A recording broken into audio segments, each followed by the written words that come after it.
And welcome everyone, bienvenido a todos to the Mount Diablo Unified School District Governing Board meeting, April 28th, 2021, here at 6 o'clock p.m.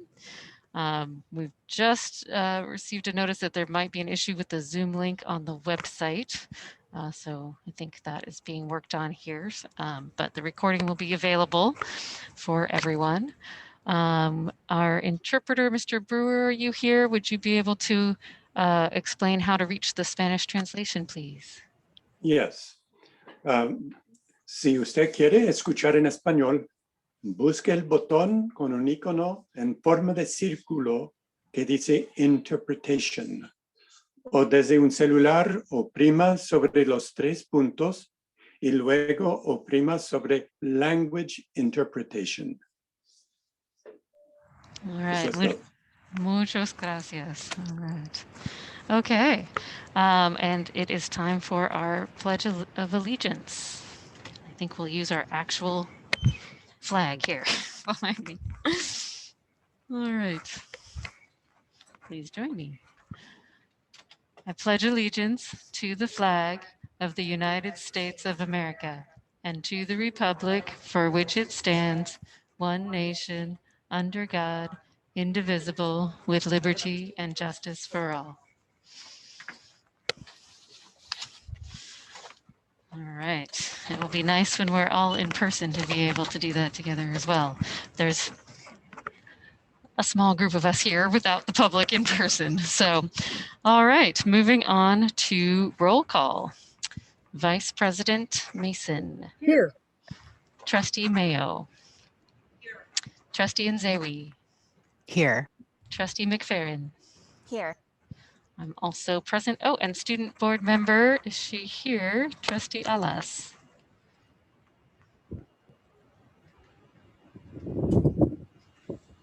She was a moment ago. Yeah, I'm not seeing her on the screen. Trustee Alas, are you with us? I think we may have lost her. All right. Well, let me know when you see her. We'll welcome her back as soon as she signs back in, because I know she was here before. Okay, moving on to review and potential approval of the agenda. Does anyone have any adjustments that need to be made or a motion to approve? I would make a motion that we approve the agenda as presented. Second. All right, thank you. Motion by Trustee Mason and second by Trustee Mayo. We'll move that to a vote. Is Trustee Alas here? I don't think so. So we'll move on. Trustee Mason. Yes. Trustee Mayo. Here. Yes. Trustee McFerrin. Yes. Trustee Nzewi. Yes. Oh, there we go.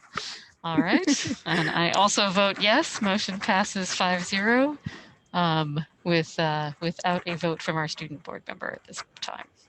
All right. So report out from closed session, item 7.1, negotiations. The board may discuss negotiations or provide direction to its representatives regarding represented employees pursuant to Government Code Section 54957.6. And the board received information and provided direction. All right, so that moves us along to public comment. 8.1, public comment. The public may address the board regarding any item within the jurisdiction of the Board of Education of the Mount Diablo Unified School District.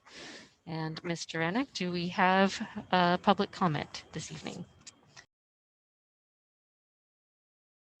And I think you're on mute. Thank you. Yes, we had about 9 individuals register. So I would ask if you are in our attendees, please raise your hand and I will call upon you and have you speak. We have a 3-minute time limit, and to extend for 30 minutes. Thank you very much.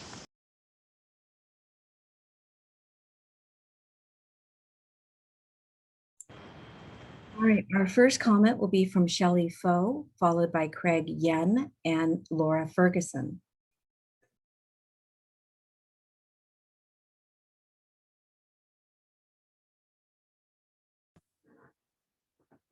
Okay, can you hear me? Awesome. Hi, I'm Shelley Foe, and this may be the last time to speak, and I wanted to say how hard it is to retire from the only district I've been with for over 30 years and a school that I've been with for 25 years, Bel Air, once a bear, always a bear, and a Medea rep for 20 plus years. It is equally as hard to leave knowing that this district has taken such a long time to show respect to their teachers. No contract for at least 3 years. I thought I would be going out with a contract and a possible raise last year, but that was pulled away after 17 months of negotiations out of fear by the district. How respected would we feel if the district would resolve the contract and put money into their budget for a raise? Teachers worked this past year and have worked the years before to keep this district going strong, but we don't have much to show for it. So I leave with a heavy heart, but I pray that the love of having a staff of awesome teachers that are here for the students will show the district that they need to be respectful now.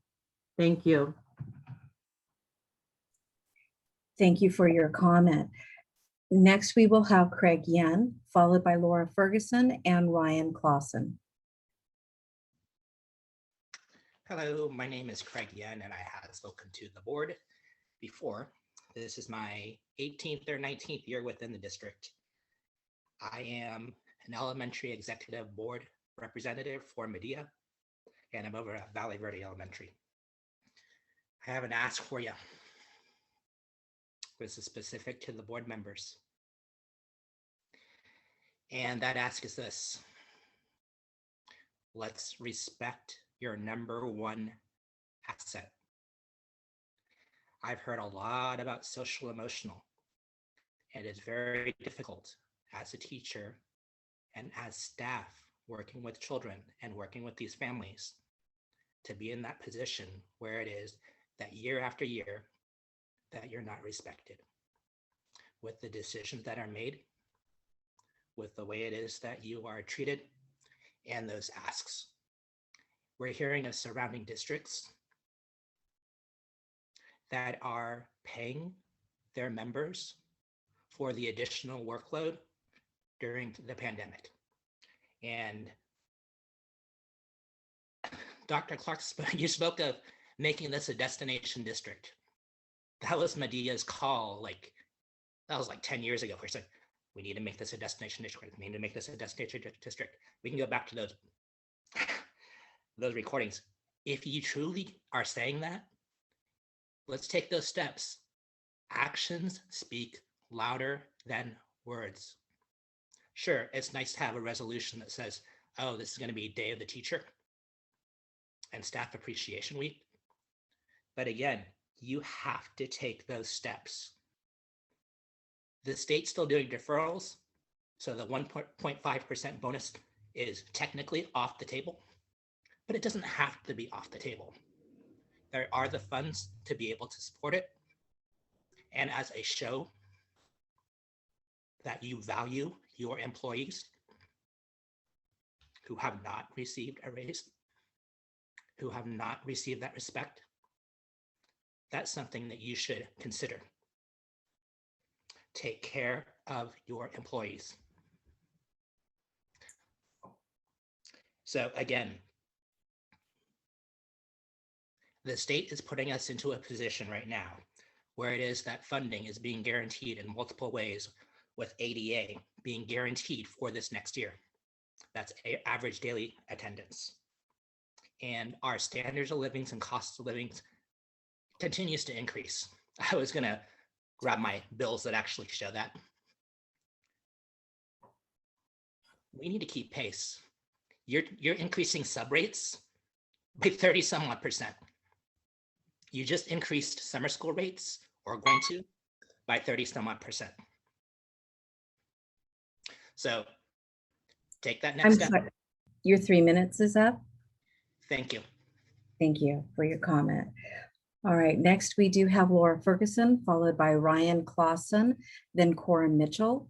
If anyone would like to speak during public comments, please raise your hand on the phone and we will call upon you.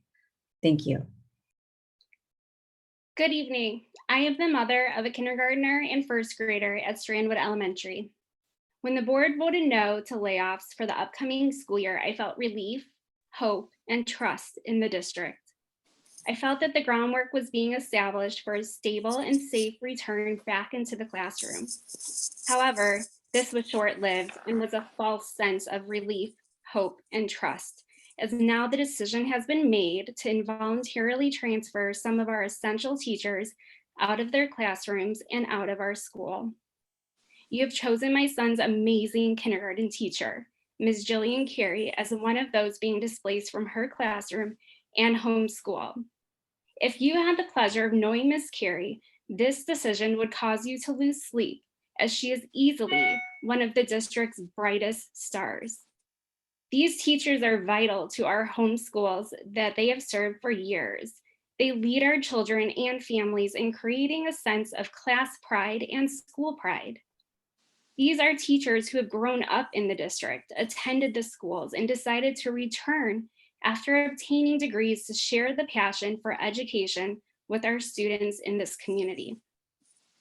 The district in turn threatens pink slips annually and now involuntarily transfers teachers when layoffs were voted against for this upcoming year.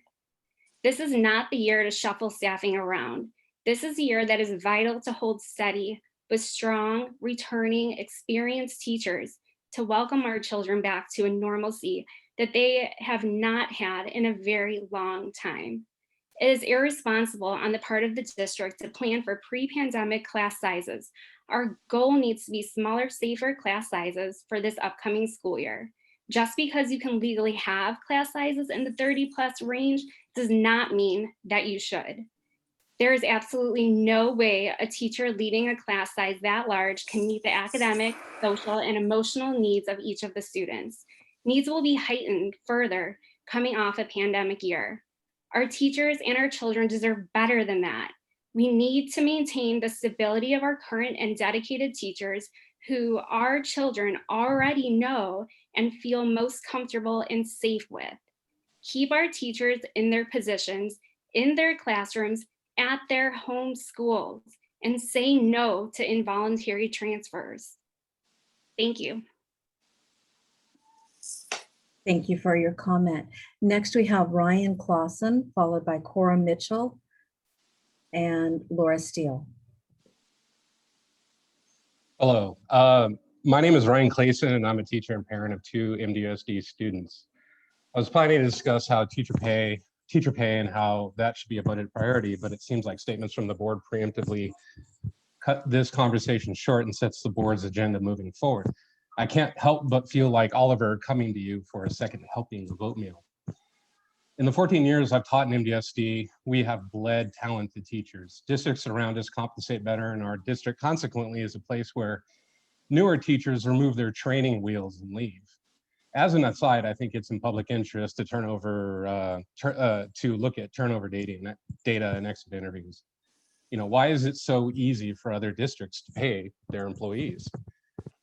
Some districts were able to give their employees a COVID bonus without negotiation. We were told to be thankful we weren't laid off. Bless you for your generosity. Given the turnover, I guess some teachers aren't as appreciative of what you provided. What exactly is the sales pitch to work here if a teacher has 5 other better options? I think it's important to evaluate how some districts are giving their teachers bonuses, and MDSD is unable to pay a contingent bonus that took 2 years to negotiate. It feels like there's some missing information conversation the public should know. Does the public need to talk to the governor? Is this an issue above leadership's pay grade? Help us understand. What is the long-term strategy here?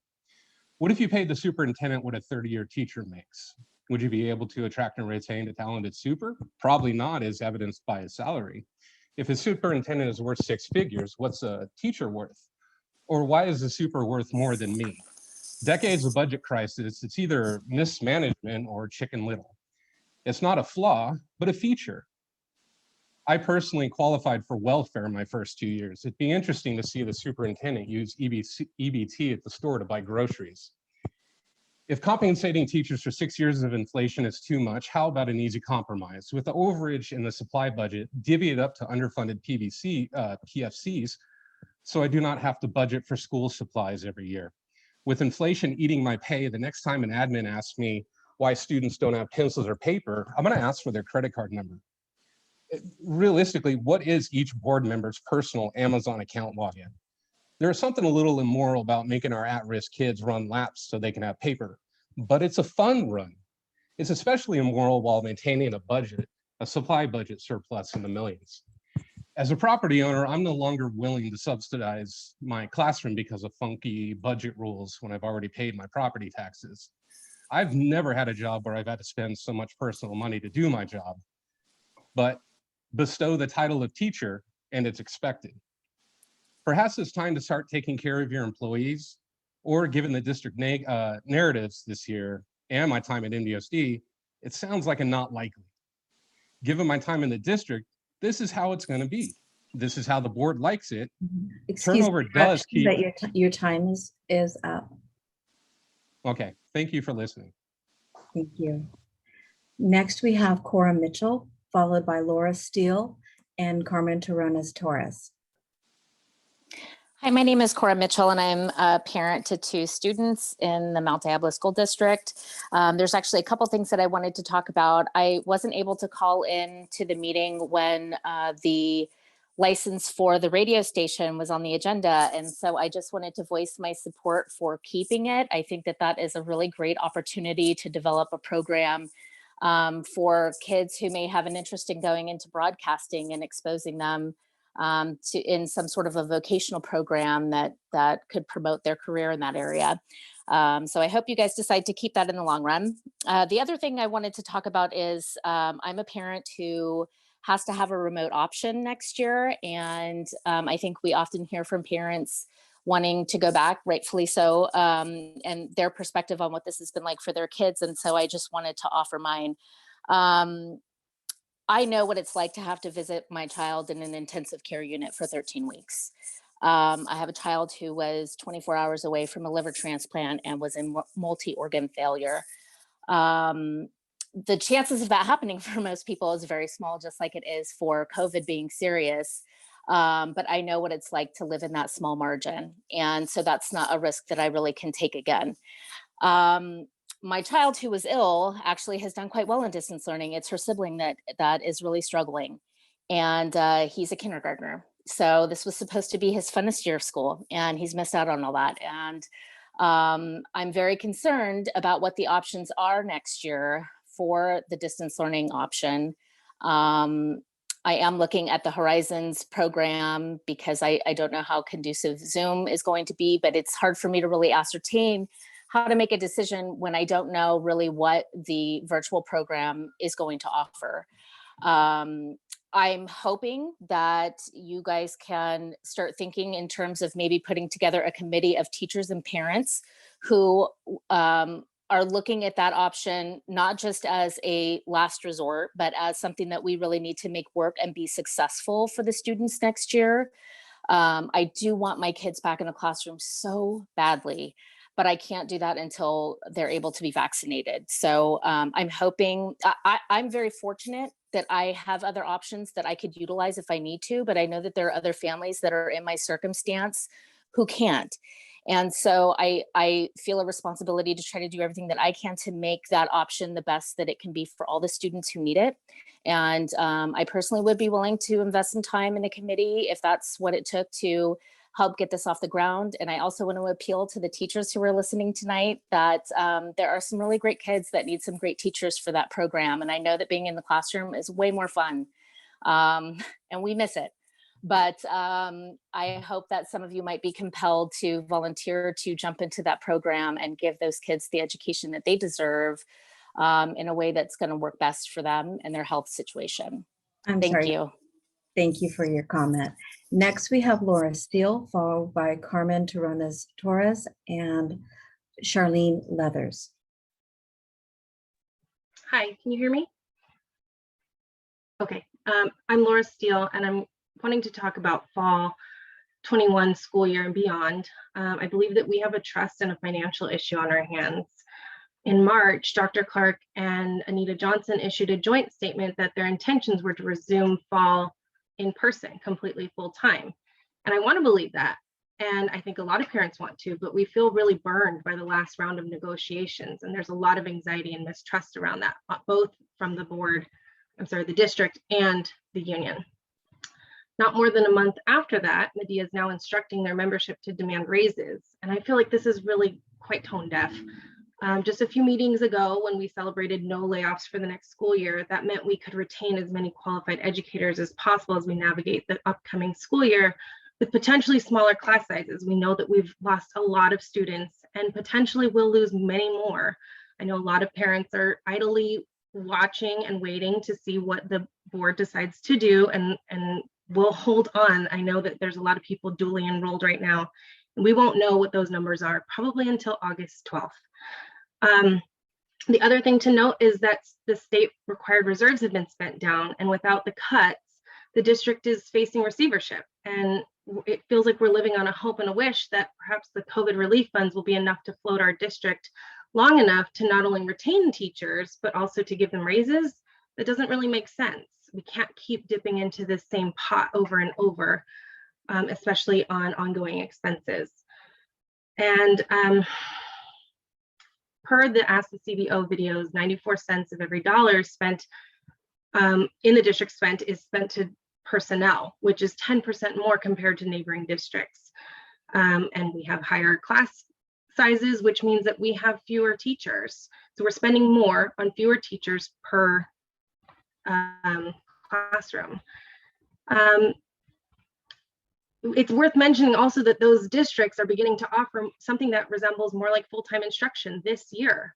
Schools exist to educate our children, not to employ our teachers. And while I want our teachers to be happy and secure and very much taken care of, I prioritize that. We can't continue to put those needs over our students. So until our students are back in class 100%, there really is no room for negotiating the remaining 6% of funding, in my opinion. Let's also not forget that those tax dollars are being requested to support the no layoffs and raises are being paid for by people who have lost their jobs, parents who have had to leave their jobs to be home with their children. And a number of those parents are disproportionately women and low-wage workers. Many of our discussions that I've had in the community while advocating for reopening come from teachers who are noting failing infrastructure at our schools, including HVAC and plumbing, which I find unacceptable. And your 3 minutes is up. Oh, I don't get a warning. Okay. So please try to prioritize what is really going to make a difference. Okay, lower class sizes and better infrastructure. Thank you. Thank you. Next, we have Carmen Terrones Torres, followed by Charlene Leathers. Good morning. I'm sorry. Good evening. Can you hear me? Yes. Okay. Good evening, board members, Dr. Clark, MDUST community. My name is Carmen Terrones Torres. I'm Local 1 CST Unit President, and I'm also Secretary for the district. We have a new business agent, Mr. Dan Harper. He had emailed our CST Sunshine on April 14, hoping to have this on the board agenda for tonight. But we were told that it was postponed by the executive cabinet. CST leadership were not given a reason for the delay. Our current contract expires June 2021. And we are hoping we can start negotiation as soon as possible, as we do not want to go through the same path we had to for the last negotiations. It took 2.5 years and 3 different district teams, and you all know what we had. We got nothing. With the new leadership in currently have and the current issues we're having with interpretation of many of the articles in my contract, we find the urgencies to start the negotiation process as soon as possible to avoid any further grievances. As MDUSD prepares to return to full in-person classes in the fall, I urge MDUSD to expedite the negotiation process for the CST unit to avoid further distrust, low morale, and hostility in the workplace. We're not asking for equality. We are demanding for equity. Don't forget the CST members were the first to return, some in late May, full-time to sites because we are considered essential employees, even though we never got paid as such. Many of my people were denied to work from home, even though managers up to now, my understanding is that we have some managers working from home. We have several grievances regarding my members not being paid according to our contract. So that's why we are urging, it's very urgent for us to start negotiations as soon as possible. I do have some questions. Where is the $2 million from Clayton Valley Charter? Where is the money going? How is the district spending that? More management, more legal expenses? Item 1320 and 1321 is an increase of $74,000. That's more than my annual salary. How much money are we saving from the solar panel? Where is the money going? Board Member Mason, did you ever receive the information you requested on the savings of PARS retirees from last year? If you did, I would love to have a copy of that. Summit was supposedly closed as of 2021, but we still have a student enrolled in Summit. The CST staff was laid off, but the duties of running Summit is still being done by Concord High staff. I understand Summit will be changing its format for next year. I want to know exactly what is happening since I currently have members doing double duties and not being paid according to my contract.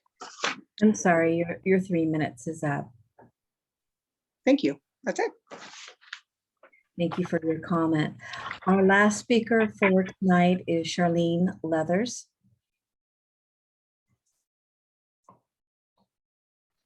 Good evening.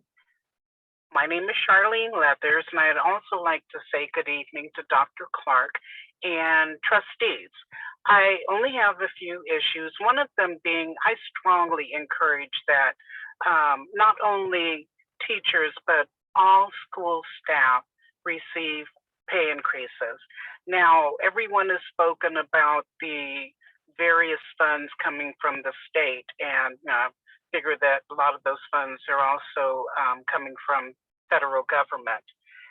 My concern, and I would really like this addressed at one of the meetings, there continues, and I'm assuming there continues to be this big push on recalling board trustees. I think that the public public and in the newsletter, it needs to be explained, and I don't know how it's done. I'm assuming that just the fact that recalls become the responsibility of, for example, Governor Newsom is being recalled, so therefore the state will pay for the recall expense. And I understand that the school district will be responsible for paying for recalling the trustees. And, you know, I think that everyone needs to know what that cost will be. I'm sure whatever it is could save some jobs, because I know it's going to be costly. You know, second, or maybe thirdly, Dr. Clark, you've done an excellent job, contrary to what opinions may say. And I'd like to express that as well with the trustees. You all have taken into consideration what Contra Costa County has accomplished during the pandemic, along with the resources that you have and the teaching staff who, you know, rightfully so, they held out until they got a decent addition to the contract that provided them safety in returning to school. So again, I want to thank you, and hopefully I'm not even close to my 3 minutes, but thank you and have a wonderful evening. Thank you for your comment. And with that, that brings us to an end of our public comment period. All right, thank you so much. Thank you everyone for coming tonight and giving us your perspective. Much appreciated. Next, we have communications. This is 9.1, district organizations. At regular board meetings, a single spokesperson of each recognized district organization may make a brief presentation. Items are limited to those which are informational. Do we have any speakers under communications? Yes, we do. We have Anita Johnson from Medea, and we also have Dan Harper from CST. Thank you.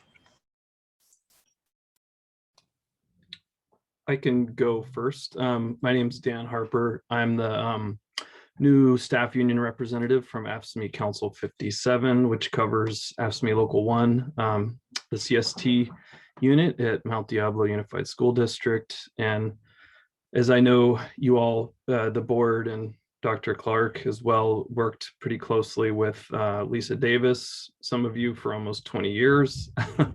I know she knew some of you quite well. We look forward to continuing a productive relationship, even though we know we'll have many challenges. She wanted to convey for me to you, she couldn't be here, just that, you know, she does value the relationship that she built with you all over the years. You know, with all the challenges that you all faced as well. And I look forward to carrying the torch on as we move forward. And also wanted to piggyback on a number of the things that Carmen said earlier during public comment. Just to tick off a couple of issues that I've been encountering since I've been here. And the first being, and I think this is being finalized, but it would be helpful to have a memo sent out to all of our members in regards to the summer school weekly stipend. My understanding is that's coming close to being finalized, but it'd be nice if that was sent out. I think we're in agreement. I know I saw Dr. Scudero, and I'm not sure if Dr. Rubio are on as well, but it'd be good for that to be communicated. We're getting pretty close to that time, so people can plan and know what they're going to be getting. We're also on a slightly frustrating note. We're in the process of reviewing the contract, which was recently finalized, went from 2018 and is expiring in June, the end of June of this year. And we're still in the process of finalizing that so we can get a copy of it to our members. We do have some dates scheduled with the district's team, but we're hopeful that we can finalize the language in that meeting, but we have to have that done before we can move forward and bargain another contract. Second point, the Carmen brought this up as well, as far as sunshining, what we plan to bargain over. I'll save that for the next meeting when we actually go into that, and the district as well will present their proposals. But that my understanding is that the HR is planning on calendaring that for the May 12th meeting. So we will be there as well to shed more light on what we plan on proposing. And as far as bargaining dates, we do have a couple. Hopefully the board will move forward with sunshining, and then we'll be able to get to the table. So we do have dates on the calendar at this point, and hopefully we'll be able to move forward with that for the week of June 8th. And I'll keep it at that. I'm sure we'll have more to talk about in the future. And I look forward to working with all of you. And also I have one child in West Contra Costa Unified School District and another on the way. So I understand this both from a labor perspective and a parent perspective. I'll end with that. Thank you. Thank you very much, Mr. Harper. Nice to meet you. All right, Anita Johnson. Can you hear me? Yes, we can. Evening. Good evening. I'm Anita Johnson, president of the Mount Diablo Education Association. We are a united group of educators working together for the benefit of students of the Mount Diablo Unified School District. On Thursday, May 7th, we will host a virtual celebration honoring the accomplishment and efforts of everyone in our community. So many people, teachers, counselors, librarians, speech therapists, classified staff, parents, administrators, and volunteers work so hard every day guiding our students and helping them grow. Our students see every day that their community, the Mount Diablo Unified School District, is dedicated to helping them. While we can't honor every single person by name, we will select a group of award winners. We do this each year to be honored as representatives. We will present awards in 11 categories: community involvement, creative curriculum, lifetime achievement, most inspirational, outstanding administrator, outstanding classified employee, outstanding parent volunteer, outstanding volunteer organization, outstanding collaborative team, and new this year, social justice. Please join us for this virtual celebration and help us honor everyone's work. You can find the link on our website, ourmedea.org. This celebration will be a showcase of all of the fabulous work that dedicated community members are doing all over the district. It will be an engaging opportunity for us to look up for a moment from the tasks we focus on each day and see the broader scope and bigger picture of successes across the entire district. I'm sure that everyone who works with and cares about our students is as excited as we are to see that the state and federal governments have stepped up to fund efforts to mitigate the impact of the pandemic on our students and their academic development. This funding provides a unique opportunity to make bold efforts to meet the needs of our students. Medea members are always worrying about our students and looking for new ways to support them. Let's take this opportunity to truly recreate our schools into the structures and communities that our students need. A teacher was sharing with me just yesterday how much her students appreciate the small group experience of the in-person learning support sessions. With half of the desks empty, students told her that they were able to concentrate better and learn more effectively. It's clear from this and many other experiences that what our students need most is the opportunity to work in small groups with caring, talented professionals dedicated to helping them grow, and most importantly, to experience success. We must help our students build on their strengths. We have thousands of students who can speak 2 or more languages. This is an incredible talent. We must help these students develop and maintain their fluency. Our dual language programs have proven to be remarkably effective and of tremendous benefit to these students. We encourage the district to expand these programs, not dismantle them. Please restore funding for the dual language program at Shore Acres so that students who started into the program in kindergarten can continue to develop their biliteracy. Educators at all levels are concerned about students' math skills. The ability to work with numbers is a critical skill for modern life, and our students need to experience more success in this area. This will require having dedicated, trained staff that can work with them in small groups in their area of greatest need. Our students have always come to us with a vast range of skills. We expect the need for differentiation to be much greater in the next few years. Students have learned what they could this year, but they will need help filling in the missing pieces of the puzzle. They need to work on problems in small groups and to talk about numerical relationships with other students. We recommend that you use part of the extra one-time funding to help us provide students with differentiated support in math. Knowing how to read is a fundamental skill that an education must provide. Once a person knows how to read, they have access to the full sum of human knowledge. We recommend that the district provide targeted, rigorous support to every student in 2nd grade and above who is not reading at grade level. This support must be in a small group environment with a dedicated, trained specialist. We know this approach is more successful than any other. We recommend that you use part of the extra one-time funding to do everything possible to help us help students learn to read. Some students will need extra emotional support to process the trauma they experienced during the pandemic. Others will need help adjusting to being with large groups of students again. Others will need to talk about their feelings regarding the differences they see among their peers. And others will need encouragement to engage in learning. We are very worried about our students and ask that you provide more counselors to help these students. We also encourage you to invest in the technology and the curriculum that our students will need. The most important thing our students need is a qualified teacher in every classroom and a qualified individual in every position. This is not a goal that can be achieved with one-time funding.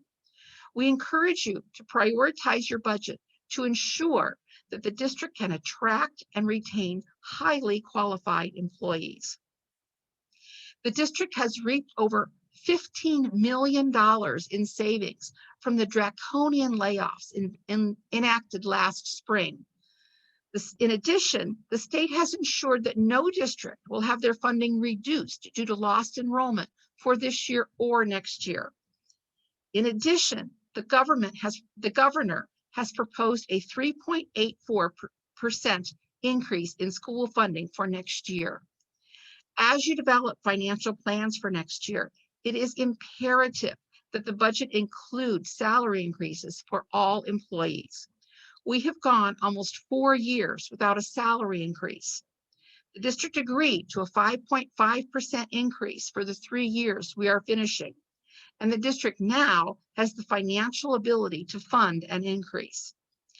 Although the amount of the increase must be determined through negotiations, the board should plan ahead in order to avoid delays in negotiations and send a signal through their budget that they value employees and intend on a salary increase. Each year, the district fails to include salary increases for employees in their annual budget. Although this is a practice in many districts, it is a dysfunctional practice that sends the message to the employees that they are the enemy and are not seen as respected partners. In addition, this dysfunctional process delays negotiations when administrators complain that they can't agree to an increase because the funding isn't in the budget. This is a vicious cycle that a school board could end by including salary increases in the annual budget. ADA funding for next year is already known and won't be going down. The district needs to take advantage of this budgetary knowledge and this reliable source of income. Honor the employees who make schools such wonderful spaces for students to learn. Include a salary increase in the 2021-2022 budget. The district receives cost of living adjustments, COLA, from the state in anticipation that expenses will increase. Employees' household expenses are also increasing, and the trustees should not allow our standard of living to deteriorate due to rising costs. Include a salary increase in next year's budget. Without a competitive salary structure, the district cannot continue to attract and retain top quality educators. Support student learning by creating employment opportunities that are competitive with surrounding districts by including a salary increase in your next budget. We commend the district for agreeing to an increase in the summer school rate. This higher rate will make it more likely, although by no means guaranteed, that the district will be able to staff the summer school program and provide qualified educators for the summer school students. We encourage you to vote to increase the rate for substitutes. We have had problems for many years when substitute positions went unfilled. The strategies that the schools have employed to cover these situations, including splitting up a class and dividing it into several other classes, have led to significant learning loss for students and extreme disruptions. We are hopeful that a higher rate of pay for substitutes will minimize these problems. What we most need to avoid is starting the year with vacancies. Any teacher, administrator, or parent can tell you that starting a year with a substitute, as wonderful as they might be, is a tremendous disservice to students. Students need consistency. You can help ensure that the district can attract and retain qualified educators by increasing the salary schedule. Before I close, I want to address the question of one of the previous speakers. According to our calculations, a recall that the district could have to pay for could cost the district as much as $1.9 million. There are much, much better uses for that funding, some of which I have detailed here. That would be a true travesty if that happens.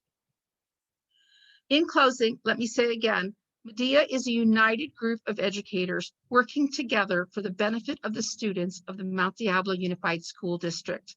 I have detailed those items that we, the people who work most closely with students, believe the students need most. Please implement these recommendations in your funding allocation decisions. Thank you. Thank you very much, Anita Johnson. All right. I think we're all looking forward to the Academy Awards event on May 6th. Thank you for sharing that as well. All right. Now to the fun part, and I want to thank our Teachers of the Year who signed on at the beginning of this meeting for waiting through a very long period of time to be recognized here tonight. So much appreciated. So let me give it over to Dr. Clark for item 10.1, the MDUSD Teacher of the Year recognition. Great. Thank you so much, President Cound. And if I could have technology share my presentation for Teacher of the Year. There we go. Perfect. So every year, the Contra Costa County Office of Education works with local districts to set up standards and a process to identify Teachers of the Year. And so for this year, we have 3 finalists and we have 2 winners who we're going to be recognizing this evening. So first off, can I have the next slide, please? Although we received a message that Mr. Hunter would not be able to be here this evening, I still would like to recognize him. So each teacher filled out an application, and within that application, they do a short bio about themselves and what they really value in teachers and what they really value about their work. And so what I did was just grab a little snapshot of there just so that we all can sort of share in what these teachers really value. And so David Hunter is a bridge teacher. He has 22 years of experience, and these are his words. I teach for those rare but inexplicably fulfilling moments when a struggling student learns something new. The type of progress of which I'm referring may seem small in the eyes of others, but for me and the students who learn to do or say something for the first time in their lives, it means the world. That is why for the past 22 years, whether it be in my offices or classrooms, I've hung 2 homemade banners. One says, "Focus on significance," and the other says, "Bring purpose and language into every interaction." So we want to recognize David Hunter for his work at Bridge and his 22 years of service. Can we all give Mr. Hunter a virtual applause? Thank you. May I have the next slide, please? This next educator is from College Park High School, and this is Mr. Jim Keck. And although I have not had the pleasure of meeting all of our Teacher of the Years, I have had many opportunities to interact with Mr. Keck, and I just want to say how how much I have enjoyed that. And so Mr. Keck comes to us with 25 years of teaching experience, and these are just some of his words. First, it does not feel like work. I love that. I enjoy getting up every day and heading to school. I'm excited to have the opportunity to work with students, knowing that they all have issues, insecurities, and doubts like I did. I also understand that they are eager for recognition. Students like to be challenged, especially when encouraged to believe in their ability to achieve more than what is expected of them. In Wade's class, my students set goals quarterly. They also know that their individual goal will differ from their classmates, and it is okay to progress at different rates. I just want to say about Mr. Keck and his application, he shared a very touching story about wrestling. So therefore, I put the wrestling picture in there with the quote about goals, which is very important to him. So can we have a virtual applause for Mr. Keck? Thank you. Can I have the next slide, please? I hope I say this right. It's either Eliza or Alyssa. I'm assuming it's Alyssa, but Alyssa Mendoza comes to us from Sequoia Middle School. She has 17 years of teaching experience, and she shares, I went into teaching to help students, but it's so much more than that. Developing relationships with students is the most important step before the actual teaching begins. I believe in treating students with respect, and in turn, students will respect the teacher. Students want to see a real human. I am the first to tell students that I make mistakes. I tell my students that they need to just try their very best and strive for much more. I pulled out the two quotes. These are quotes, but I thought they were very special, and I was hoping Ms. Mendoza wouldn't mind if I shared them. But she believes, I also believe that being a mom has helped me become a better teacher. And she also had a quote in there that I try to bring awareness to my colleagues about some struggles and some strategies to help students with ADHD. Now, I want to also share that in her paperwork, she spoke about providing her students with the opportunity to take virtual trips to the Marine Mammal Center. And I have to say that in looking at pictures from the Marine Mammal Center, there were so many I wanted to choose here, but anyway, I think this tells the story of how special the Marine Mammal Center is. And I want to share the plaque or the trophy that each of these three finalists will receive, and we have we have this here in the district office for them, and we will make sure that they get this. But I think this is a very special recognition of the work that these three educators have done. So if I could have technology switch over to the page, I would like to just have, actually, could you go back, please? Could you stop the presentation? And I'd like to have Mr. Keck just maybe, I don't want to put you on the spot, but if you just have a word or two to say, and then we'll have Ms. Mendoza speak next. So Mr. Keck, if you will unmute, and the floor is yours for about 30 seconds. Okay, you got it. Thank you, Dr. Clark. Just wanted to say, been in the district for a long time. We've got a lot of fantastic teachers, administrators, and people throughout the district. This year has been especially tough for everybody. So just wanted to say thank you for everybody for pushing through and persevering for the kids. I do love what I do, getting up every day and working with the kids, working all summer long with the kids. Has been a rewarding part of my life. My wife shares that with me. She works for the district, found a like-minded individual to share my life with, and find a lot of like-minded folks throughout the district too. So I want to thank all them. I also wanted to thank, while I'm here, I appreciate the recognition here tonight, but I wanted to also say for my fellow ADs who we've been sharing long weekends and phone calls and everything else since the summertime, and Melanie Coslow fits right into that group. Mark Tran over at YV, Megan Coddington over at Concord High School, Ben Ballard at Northgate, and Clyde Bird. I think all have gone above and beyond this year, and wanted to thank them personally and make sure they get a little shout out as well. So thanks again, everybody, and congratulations to the rest of the nominees that are here this evening. Thank you, Mr. Keck. All right, Ms. Mendoza, I'm sorry to put you on the spot, but do you have a couple words that you'd like to share with us? Sure.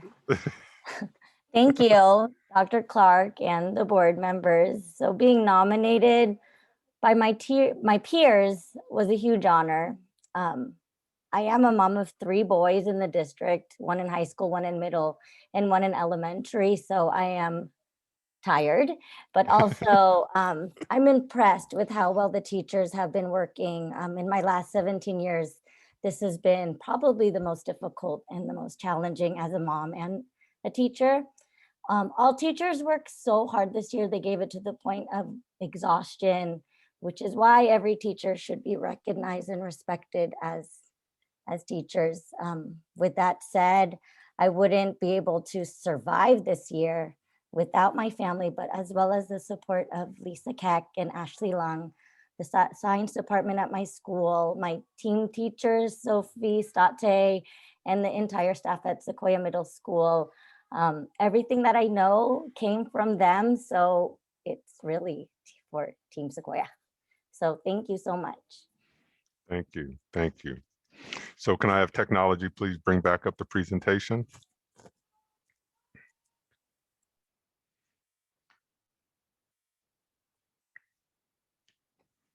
Thank you. And next slide, please. Thank you. So, so one of our teachers of the year is Libby McDonough, and she is from Prospect High School, and she has 6 years of teaching experience. And these are her words. I love hearing the thoughts and opinions of our country's youth and assisting them in planning and navigating their own path to success. I love co-constructing our classes to reflect their voices.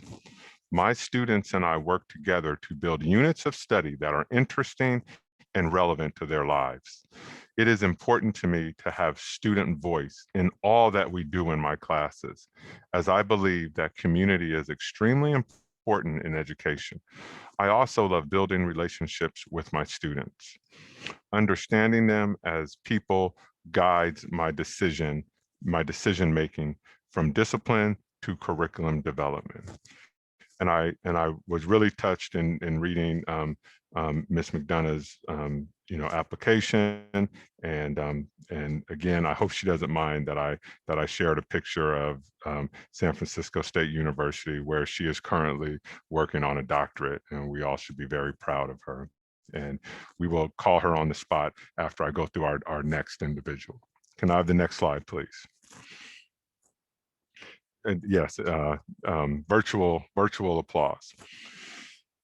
Our other co-teacher of the year is Chelsea Ridenour, and she comes to us from Diablo View Middle School. And she has 15 years of teaching experience. And she shared, the best thing about teaching is sharing my passion for math and seeing their confidence grow throughout the year. I suppose I have always loved math because it came easily to me, but I know that isn't the case for many of my students and their parents and the superintendent. From day one, I try to debunk the idea that some people aren't math people. Jo Boaler, professor at Stanford, is my math icon, and I try to use her ideas of a growth mindset each day in my classroom. One of my favorite ideas in her book, Mathematical Mindsets, that I think my students really respond to is the idea that being slow doesn't mean you're bad at math. And conversely, just because you can finish some problems faster than others doesn't make you better at math. May I please go to the next slide? So our teacher of the year, and I know I slipped up a second ago when I called them co-teacher of the year. I don't think they're co-teachers of the year. I think they are both our individual teachers of the year. If we could take down the presentation, and if I could have Ms. McDonough unmute and say a couple words, then we will hear from her first. Hi, thank you. I just wanted to say I greatly appreciate the nominations, and I greatly appreciate my biggest cheerleader, Lema Hyder from College Park. She's been my biggest cheerleader since I came into the district. And I'm also just gratefully appreciative of everyone at Prospect. Melissa Brennan, our principal, she stepped in and done such an amazing job. Carlene and Carolyn in the office are both so great at what they do that it makes what I do so much easier. And I do just want to shout out to Alt Ed, because I think that we are a very important place for our students who do not fit into the traditional box, you know, of traditional education and need a different support system around them. I greatly appreciate our alt ed community, and I love our students, and I'm so happy to be on a team at Prospect that is just so wonderful. Thank you so much. Thank you. So now if I could have Ms. Rittenauer unmute and share a few words, and sorry to put you on the spot, but we want to celebrate you. No problem.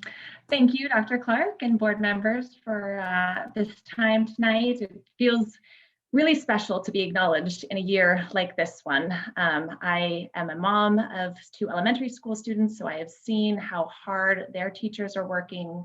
I see how hard all of my coworkers are working, our administrators, our support staff, everyone.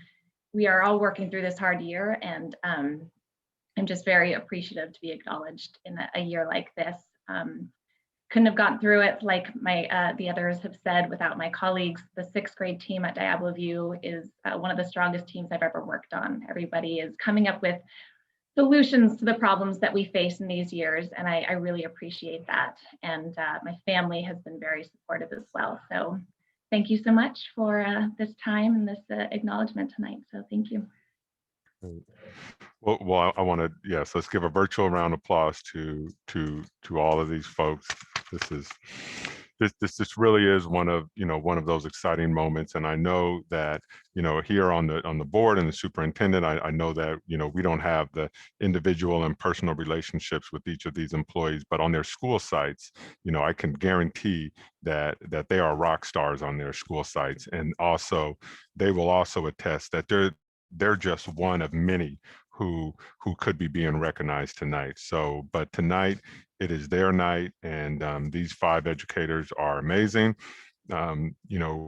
We had to, the county had to choose just one. We chose 2. We couldn't choose all 5, but just we appreciate you. Your students, obviously appreciate you, and I'm sure your colleagues and the community and parents at large appreciate you as well. So with that, if there's any comments from the board, now you can make those comments. Thank you so much, Dr. Clark. I just want to say congratulations to all of you, and I really appreciated the opportunity to go out to Diablo View to personally deliver the certificate to Ms. Ridenour.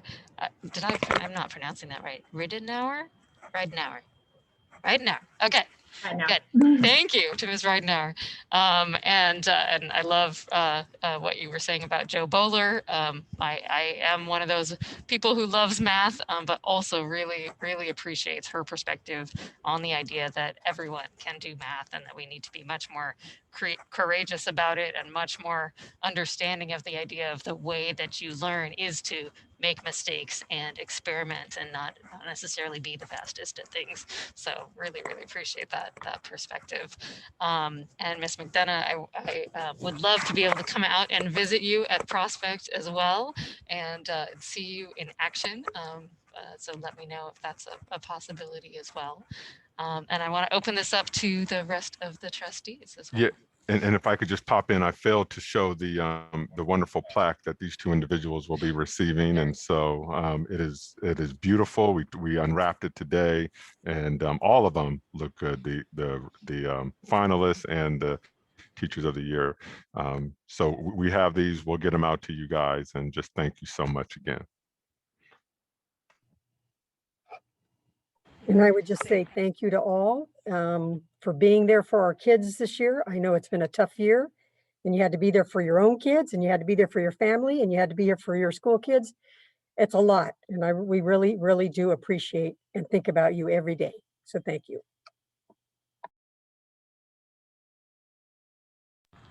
Go ahead, Trustee McPhail. Congratulations, Ms. Ridenour, Ms. McDonough. I'm really proud of you, especially in this year that's had so many unprecedented challenges. I also want to say I really appreciate that you have a cheering section tonight. I know who your people are, and I know they're here to see you and to cheer you on again. And it's wonderful to see. And then Ms. McDonough, we've met before, and so I'm so glad to cross paths with you again, and I'm so glad we've gotten to keep you in MDUSD. So it's wonderful, especially wonderful to see you receive this recognition this year.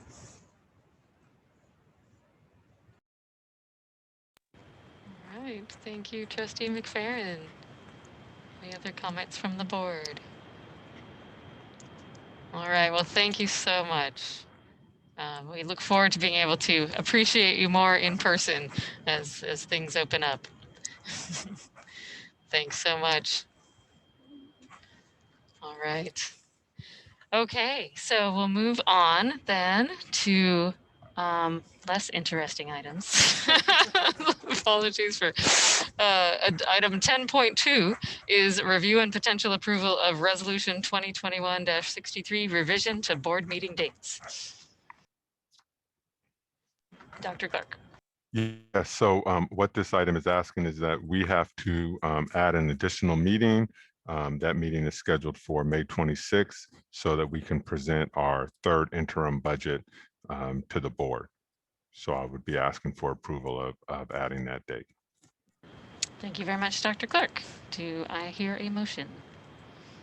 Madam President, I move that we approve resolution 20-21- number 63, which will add an additional meeting in the month of May. I'll second that. All right, thank you. Motion by Trustee Mayo, second by Trustee Mason. Any discussion? All right, we'll move that to a vote, and I see Trustee Ellis is with us. So we'll start with you, Trustee Ellis. Yes. Trustee Mayo. Yes. Trustee Mason. Yes. Trustee Nzewi. Yes. Trustee McFerrin. Yes. I also vote yes. Motion passes 5-0 with concurrence from student board member. Thank you. All right, 10.3, review and potential approval of resolution 20-21-64, California Day of the Teacher. So this is a fun one. Dr. Yes. Clark. This is a little bit more exciting than settling on dates. So I would like to put this in the hands of the board, but we have a resolution here. Resolution 20/21-64 in recognition of California Day of the Teacher, whereas May 12th, 2021 is California Day of the Teacher, and whereas the governing board of the Mount Diablo Unified School District wishes to express its appreciation to its teachers for their creativity, dedication, and talent. So therefore, the governing board of the Mount Diablo Unified School District hereby recognizes May 12th, 2021 as Day of the Teacher, and be it further resolved that all students, parents, and school district employees are encouraged to participate in observance that express and show appreciation to the instructional staff at schools throughout the Mount Diablo Unified School District. Madam President, I now put this in the hands of the board. Thank you very much, Dr. Clark. And I know we're seeing some really great action out at our school sites from our parent groups and PTAs planning for these appreciation events. So with that, do I hear a motion on this resolution? Madam President, I move that the board approve resolution 20/21-64, California Day of the Teacher. Second. All right, thank you. Motion by Trustee Mayo, second by Trustee McFerrin. Any discussion? Trustee Nzewi. Yes. I'm sorry, there was discussion from Trustee Nzewi. Not a vote yet. I saw a hand raised. Go ahead. Oh, yeah. Okay. So over a year into this pandemic, and for many folks across the country and here in our own district, teachers have gone from being superheroes to menaces. And somehow for some, the plight of children in the midst of a pandemic became our school teachers' fault. And the truth is, teachers learned new technology, converted traditional lesson plans to distance learning plans, and from what I can tell from stories I've been told, read, and heard, worked harder than they have ever had in their lives. But the testament to the value teachers have in our society is that the same people that have vilified them, along with the majority of society who still respects and appreciates their teachers, including our own community, are eager to have their children in their presence again. As parents, we have had a year to affirm that for most of us, although we were our children's first teachers, when it comes to grade school and above, teaching academic subjects, teachers are the way to go. So teachers, you have my utmost respect and appreciation. Thank you for all you've done and all you will do in the future in service to our students. Thank you so much, Trustee Nzewi. That was so well said. I can't add to it at all. I think it just speaks for itself and for what so many of us are feeling right now. So I really appreciate your words there. All right. Any other discussion? Okay, we'll take that to a vote. Trustee Alas. Yes. Trustee Nzewi. Yes. Trustee Mayo. Yes. Trustee McFerrin. Yes. Trustee Mason. Yes. I also vote yes. Motion passes 5-0 with concurrence from our student board member, and our deepest thanks from all of us to all of you teachers in our school district. Thank you. All right, moving on to another fun one. This is item 10.4, review and potential approval of resolution 20-21-65/21-65, classified school employees week. Dr. Clark. Yes, so this is in recognition of Classified Employees Week. So this is resolution 20/21-65, whereas classified school employees provide valuable services to the schools and students of the Mount Diablo Unified School District. And whereas classified school employees employed by the Mount Diablo Unified School District strive for excellence in all areas relative to the educational community. Now, therefore, the governing board of the Mount Diablo Unified School District hereby recognizes and wishes to honor the contribution of classified school employees to quality education in the state of California and in the Mount Diablo Unified School District, and declares the week of May 16th through May 22nd, 2021 as Classified School Employees Week in the Mount Diablo Unified School District. I now place this in the hands of the board. Thank you, Dr. Clark. Do I hear a motion on this resolution? Yes, I'd like to make a motion to approve the resolution 20/21-65 for Classified School Employees Week, since I was a classified school employee for 22 years with the district. So I know how hard they work. Second.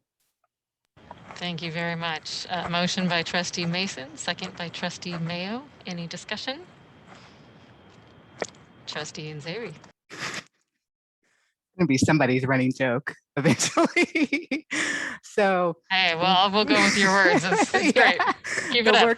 The work of classified staff is often overlooked. As I thought about this, it's kind of like in my own house, my family can just reach for a dish that's clean, or know that their clothes are clean, or that there's food on the table each evening without thinking about where it comes from. In the pandemic, they've learned that I will wash your dish, but I will not put it away. And I will get the clothes into the washer and the dryer. But from there, you're on your own. But classified employees are like that for our district, but they can't just, not go all the way. So they feed our students, they get them places, they keep them safe, they keep things clean, they herd cats, they take phone calls, they manage technology, and that's only a snippet of what they do. They are our true unsung heroes, and I extend my sincerest gratitude for all they contribute to the team MDUSD. Thank you so much, Trustee Nzewi. Yes, I think especially during the pandemic, people have realized more than ever before just how essential our classified workers are, and we could not have survived this year without you. You were the first ones out on site, working from day one in person to keep everything running, and we are so deeply appreciative of all of your work. All right, any other discussion? Okay, we'll take that to a vote. We'll start with Trustee Ellis. Yes. Trustee Mason. Yes. Trustee Mayo.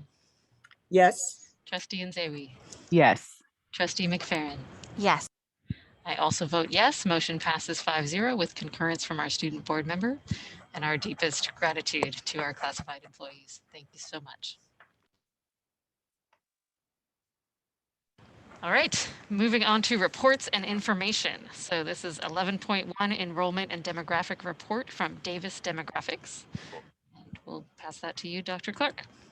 Yep. So I am going to turn this over quickly to Dr. Gonzalez, but before I do that, I just want to say that as we work to identify and to plan for enrollment, either decreases or increases throughout our district, we rely on many different data points to gather that information, whether it's work from internal staff in our human resources department, or from our business department, or from the field, meaning our office managers, principals, or our own student information systems.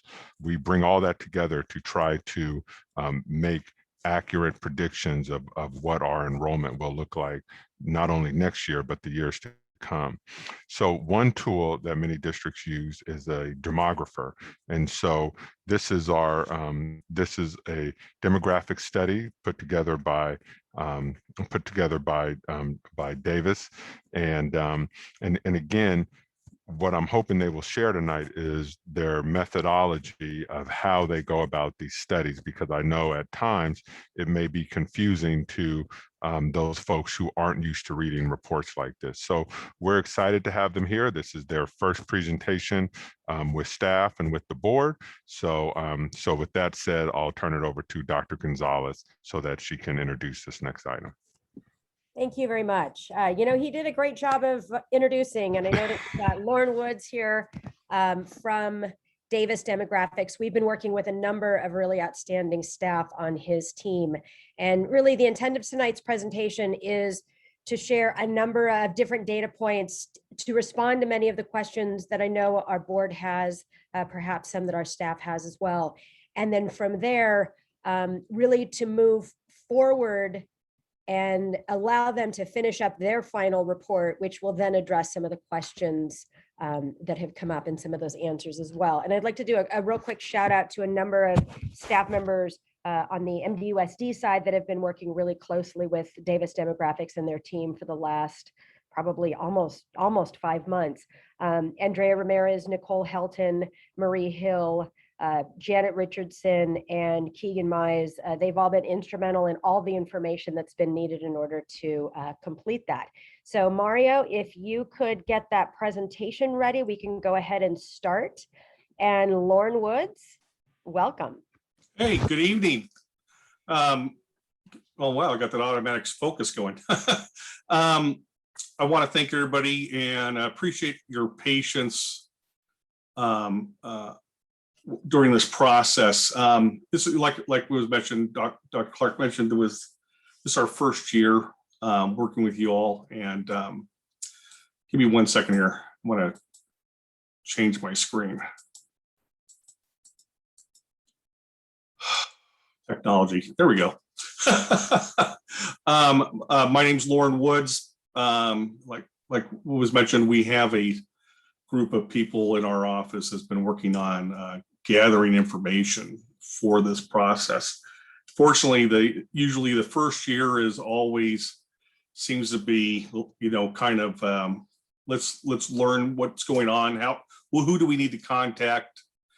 It's for every project this year, COVID hasn't been fun trying to get people. There's always a delay, more delays than normal, not with the district, but outside entities. Mario, go ahead and hit that slide, please. Thanks. So the first part of this process was just, creating a data set, determining the attendance areas. Where are they? Where are the, does the district have digitized information? Things that we take for granted. We see it on the map. Well, sometimes it's just not that simple. And we at Davis, we're using information. We're using information to derive residential-based forecasts, and so we need to know exactly the geographies within the district. One of the parts of this project that caused us the most delay and kind of surprised, because we kind of knew the information from provided by the city. It was the actual residential developers themselves trying to get information from them. You send out welcome emails. Hey, we're working with the district. We're looking forward to sharing information about your project. and you'd get crickets. Then we make follow up with phone calls, and then end up having the district personnel intercede in some cases, just to get some clear ideas on when these developments are coming online. Once we had that, and by the way, there's more stuff coming on, and we'll touch on that further in the presentation.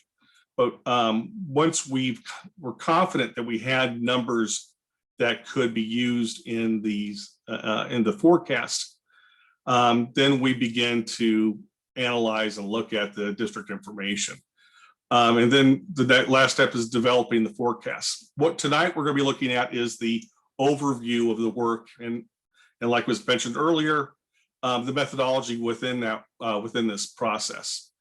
Go ahead, Mario. So some key items. Initial findings are showing that the district is still can expect a declining enrollment over the next 10 years.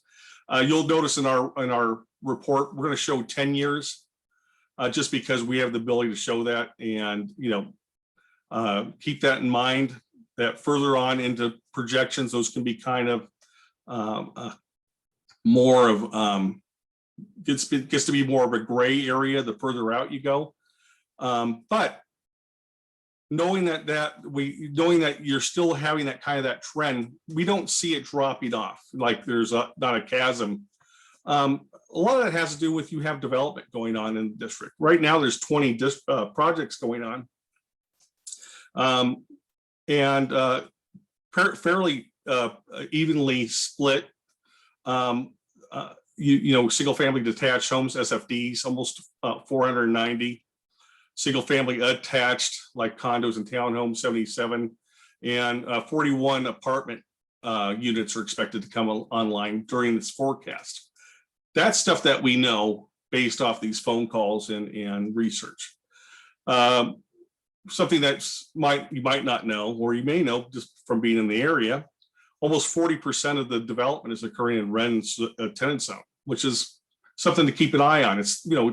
You'd think it was more on the periphery, like Pittsburgh, outside in Pittsburgh on the northern edge, but it was interesting. It's all in that centered part of the district. Next slide, please. So one thing that we wanted to make a point of is that in some cases we're seeing, we work with districts throughout the nation. So we see districts where their future kindergarten counts are starting to, they peaked and they're tapering downward. One thing that we've noticed is in your area, that's not really really what's happening. Though we know the national birth rates are declining, there seems to be that introduction of young families coming into the area. They're offsetting any possible decline. So basically your K class, I'm using my hand, your K class is keeping a level kindergarten population. Now, we broke down just a quick little summary of things. Your district population over the next 5 years in the high school, you should expect about a 5% decline. With your middle school population, you're expecting an increase of about 5%. Now, what's happening? Lord, why are these numbers kind of even? And what's happening is you're having a known enrollment bubble roll through into the older grades than out. They're leaving elementary. This is that student population that were born pre-recession, right before the bubble burst. And so these are these kids that are in late elementary, early middle school right now. That's that kind of that wave. And in just a little, it's not a big secret. This is something that's occurring throughout the nation. It just depends on the level is relative to where you are in the region of the US. Next slide, please. Okay, don't want to dwell on this, but when we get your student file, the last 4 years, we went ahead and we wanted to make a comparison to see where the outliers are. We know the COVID effect has occurred this year, snapshot of information. We know that, that's a given. The state Department of Education, I think said like 1.6 million elementary kids are missing from enrollment. Well, they aren't disappeared, they're just somewhere else. And when we look at this, Mario, go ahead and hit the next slide. You'll see it's affecting not just the elementary, it's affecting most of the other grades too. You have some outliers in ninth grade. It's interesting, fourth grade. And then you're offering a early education program that's probably not really being affected by the COVID pandemic. Next slide, Mario. Can So I what- just ask a question about that slide that you were on? Yeah, go ahead. What year is that? So referring to? this is this year compared to 2019. So 2020's snapshot compared to 2019.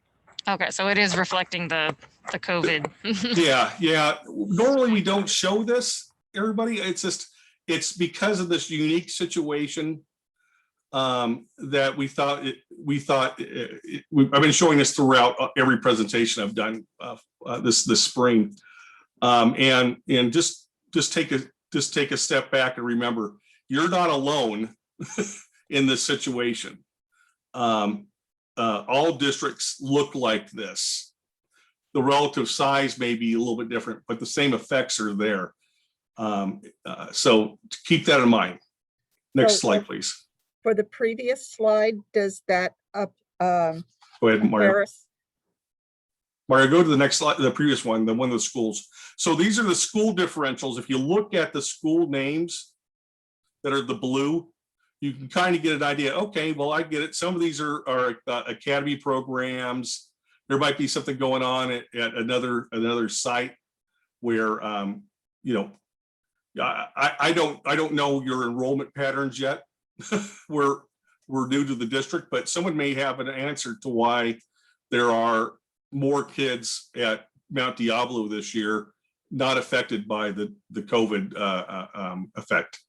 Is this 2020-21 enrollment information, and is that compared to a previous year? Correct. This is exactly the same thing as this next slide. So we're comparing the fall 19 snapshot to the fall 20 snapshot.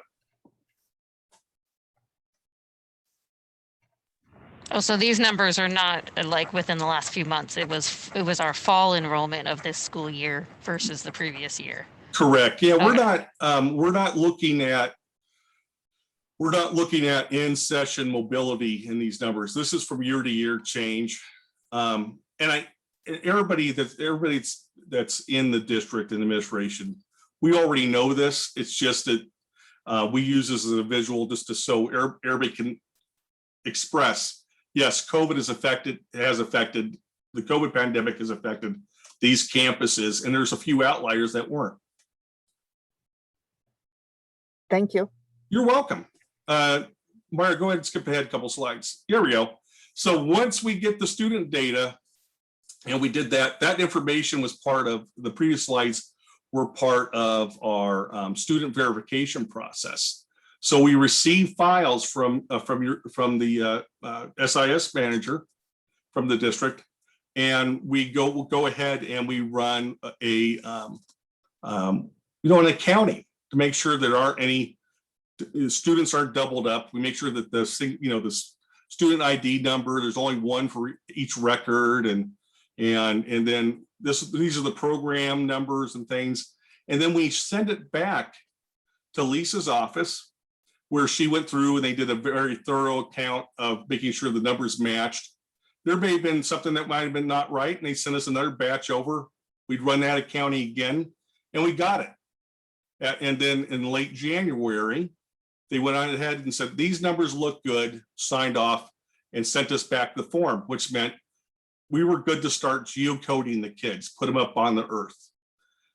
The image on the left, this is the geocoded students that are part of the student file for fall 20. And we see that, okay, thanks, Lauren, that's fantastic. What does that do? Well, it's one that gives us everybody a visual aid, right? Hey, look, we have kids that are coming from out of district, right? From over the top, from Pittsburgh coming in. Not too many from the south, because what would you have? You have hills. There's nothing really up there, right? But the more telling part of this is the ability with GIS to then do a spatial, using spatial density to determine where the hot spots are in the district. Well, we already kind of know where they were anecdotally, right? When you drive through town, these are where all the kids are, or this is where the denser populations are. Throughout this presentation, you're going to see us with an overlay, just a heads up, an overlay with the elementary areas, because it seems that people have a better idea with that over there, because people know where the elementary areas. We could start showing the larger geographies, but I think it's a lot easier for people to pick things out. So for instance, I said, hey, a lot of the development's going on in Wren. Well, Wren's right there in the middle of the district, right there in Concord. So pretty cool. Next slide, please. So once we got the kids geocoded and we have the attendance areas assigned, we share an online map to make sure that we have them right. Once we get the okay from the district, we go ahead and we start splitting these study areas up even further. We look at major roads, shared boundary lines, rivers, railroad tracks. We even look at where major developments are in neighborhoods and begin to split those out. The reason for that is we're trying to look at these, your attendance areas at the smaller geography, at a smaller aggregate, like a neighborhood. And so what we do is, you see these all these have numbers. Well, all these polygons have an individual ID number. So those aren't student counts. Those are so there's one right there dead center in Gregory Gardens. It says 553. That's study area 553. When we're doing these splits, it allows us then to start looking at changes at the neighborhood level within the district. We try to make sure that when we're looking at the neighborhood sample, we're dealing with a student population between 50 to 75, TK through 12th grade students in an area. The reason why we do that is that's the long-term look. What if what happens here? What if the Coast Guard property comes online really quick? Well, that means we got to start thinking about changing things around to accommodate all that new housing, right? Well, having stuff already set up like this allows you all in the future to make some smart moves without disrupting a lot of people at the same time. Quick question on this one. Yes, sir. Yes, ma'am. So the numbers here are our current students from fall 2020, or this is the residents that are of the age where they could be attending our schools? No, these are study area numbers. So each one of your attendance zones has been broken down into smaller aggregates, study areas. What this does, it allows us to apply calculations to them, and then each one has some type of specific thing going on. As we then build up to the next geography, it starts to reflect what's happening specifically in that area. So those numbers help us ID, that one housing project, it's in study area 540. Okay, so that's just your number to identify the correct. But it doesn't match up with like precincts or something like that. This is just your defined areas. Yeah, we could do a lot more with this. This is, again, we've been working on this since late January. We could do a lot more, and we're in this for another couple of years. So as trustees and as K-12 administrators, you all need to think about, okay, what else can we do? If Lauren can do this in GIS, what else can we apply to the geographies for next year or for later in the summer, so we can understand things and get the real stuff out of some of this work that we're doing. Because there's the power of GIS is not just about putting numbers up on a map. It's about looking at the, once the census stuff gets downloaded, maybe applying census information into the attendance areas, or even the study area geographies to really enrich the information. So there's the sky's the limit And like I said, we just started opening up the box to start working on things. Go ahead, Mario. So once we've geocoded the kids, we've geocoded the kids to the earth. In the student file, we know where the kids are enrolled, right? Okay, so we know where the kids are enrolled. That's fine. We always know where the kids are enrolled because there's an enrollment ID number. What sometimes happens is we forget we are hosting kids at different campuses from throughout the district. We have an open enrollment thing going. And so what this is an attendance matrix. This is the very first thing after we've geocoded the kids. Late in February, we send this over to get confirmation. Hey, here's your attendance areas. We got them on the map. We geocoded the kids. Now here's your attendance matrix. It's telling us that, like for instance, Aries Elementary School. There are 359 students, K-5 students, that are living in that attendance area, 359. Don't think about enrollment, because we know that there's a lot more enrollment because there's kids that are enrolled there for programs or just because they're on some type of district transfer policy. The physical number of students that are actually in Aries Elementary and enrolled at that campus is 302. So think about that. You got 384, I'm looking at the very bottom, 384 kids that are resident kids that are enrolled at that campus. And of those children, 302 of them are actually of the attendance zone. So you have a few more that are from other parts of that are attending, and pardon me, you have others that are other parts of the community. So if we go across, we say, okay, Lauren, I get it. 359 kids live in Aries Elementary. I see the number 2 under the word Bancroft. Yeah. So 2 kids that live in that elementary area, Aries Elementary, are enrolled at Bancroft. So we keep on going down. Let's keep on going down to the right. There's some larger numbers. So we have 9 children that are from that area, and they're enrolled at Monte Gardens Elementary. So what this tells us, and this is why we share it early, is we're looking for anything that doesn't look right. Are there outliers? Are there large samples that don't make any sense? Well, we send that off, and I remember this is a kind of conversation early on when we send this out. I go, there's a couple places I just want to make sure you're good with. For instance, like there's an area like Holbrook.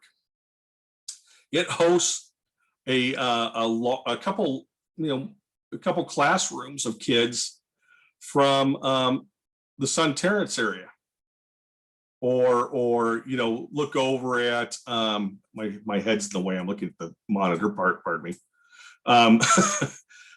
We're looking at Holbrook is actually giving up 38 kids to Sun Terrace. Don't know why, but it's part of the student population. Yeah, that one makes a lot of sense because actually their attendance areas are joined together and people have a choice of the 3 schools. Absolutely. Schools, so that makes a lot of sense. Thank you. Well, that's exactly what happened. So I think I don't remember if Lisa remembers this, but this is me. I'm sitting like we always have little exchanges. I go, I'm worried because I see this, and then I turn on the dots. Right, you put on the dots, and I go, oh, it makes sense now. Because of relative distance to where they are, I get it. But we're looking for the outliers. Like, are there a bunch of kids coming from one part of the district that shouldn't be there, right? Well, this helps us avoid that. We want to make sure, your bottom line, the student data on top of your attendance areas, it's the foundation of all this work. We want to make sure that we have the kids in the right spots for the project, because if they're not living in the right areas, we can't do the next steps. Go ahead, Mario. So here's our workflow. It's not, a very simple process. Current historic student data, check. We geocoded the kids. Birth data, got it from the state, fantastic. Birth factors, fantastic. We know what the birth factors are because we have the historic data from the state to help us understand how to apply and understand what the class sizes will be in the kindergarten and TK levels. The next part of this, mobility factors, everybody's going, well, mobility factors, Lauren, we just talked about, you don't do studies in inward mobility. It's a term that we use in-house. It's basically a cohort study, except for in this case, we're doing a spatial cohort because we have the kids geocoded. We know where they live and we know where they are in relation to the district. We look at the ins and outs, the last 4 years of data, this year and the last 3 years, to give us a spatial cohort. So then we can have a number that we can apply to the student population to help us understand, if nothing else happens, how's the natural matriculation spatially within the district. And then the other part is we got the kids geocoded. And I know this is a big thing with Lisa. We were trying to figure out about student generations, right? You get people asking questions, that are thinking about putting these big projects in. Well, we also need to know, well, what was it? We have 1,300 houses coming in or units coming in. How are we going to figure out how many kids go into those, right? What can we expect? Well, that's student yield, student generation. So we put the kids on top of the parcels that are ID'd as single family detached and gets us a ratio of how many kids we can expect from each of these new sites. Put it all together, that gives us the forecasts. Go ahead, Mario. Thank you. This is just a snapshot. I was kind of looking at this, the line itself looks kind of wonky, right? Oh my gosh, look how dramatic it is. It's only a couple percentages, but what we were trying to share was what we said earlier in the first page. There's not a lot of movement. You're not seeing a loss of births to kindergarten. You notice that we're doing a comparison of how many live births are in the general area of the district compared to the number of elementary that show up 5 years later, and it stays relatively stable. And so that's a good thing. That also means that that you're looking at a consistent student population, at least at the younger grades, for the time being. How do you account for the kids that aren't born here? Well, that's great. That's how we collect them, is through the mobility. They weren't here, but they're here now. So you can't predict them. You just count them once they're here. Correct. But again, your student population is already affected by that type of movement. We're also collecting them when we're also already considering them within the new properties that are being built, because we already have an idea of what type of counts we should expect from those new homes. Next slide, please. So once we have the kids geocoded, we need to create like we do in the business office, right?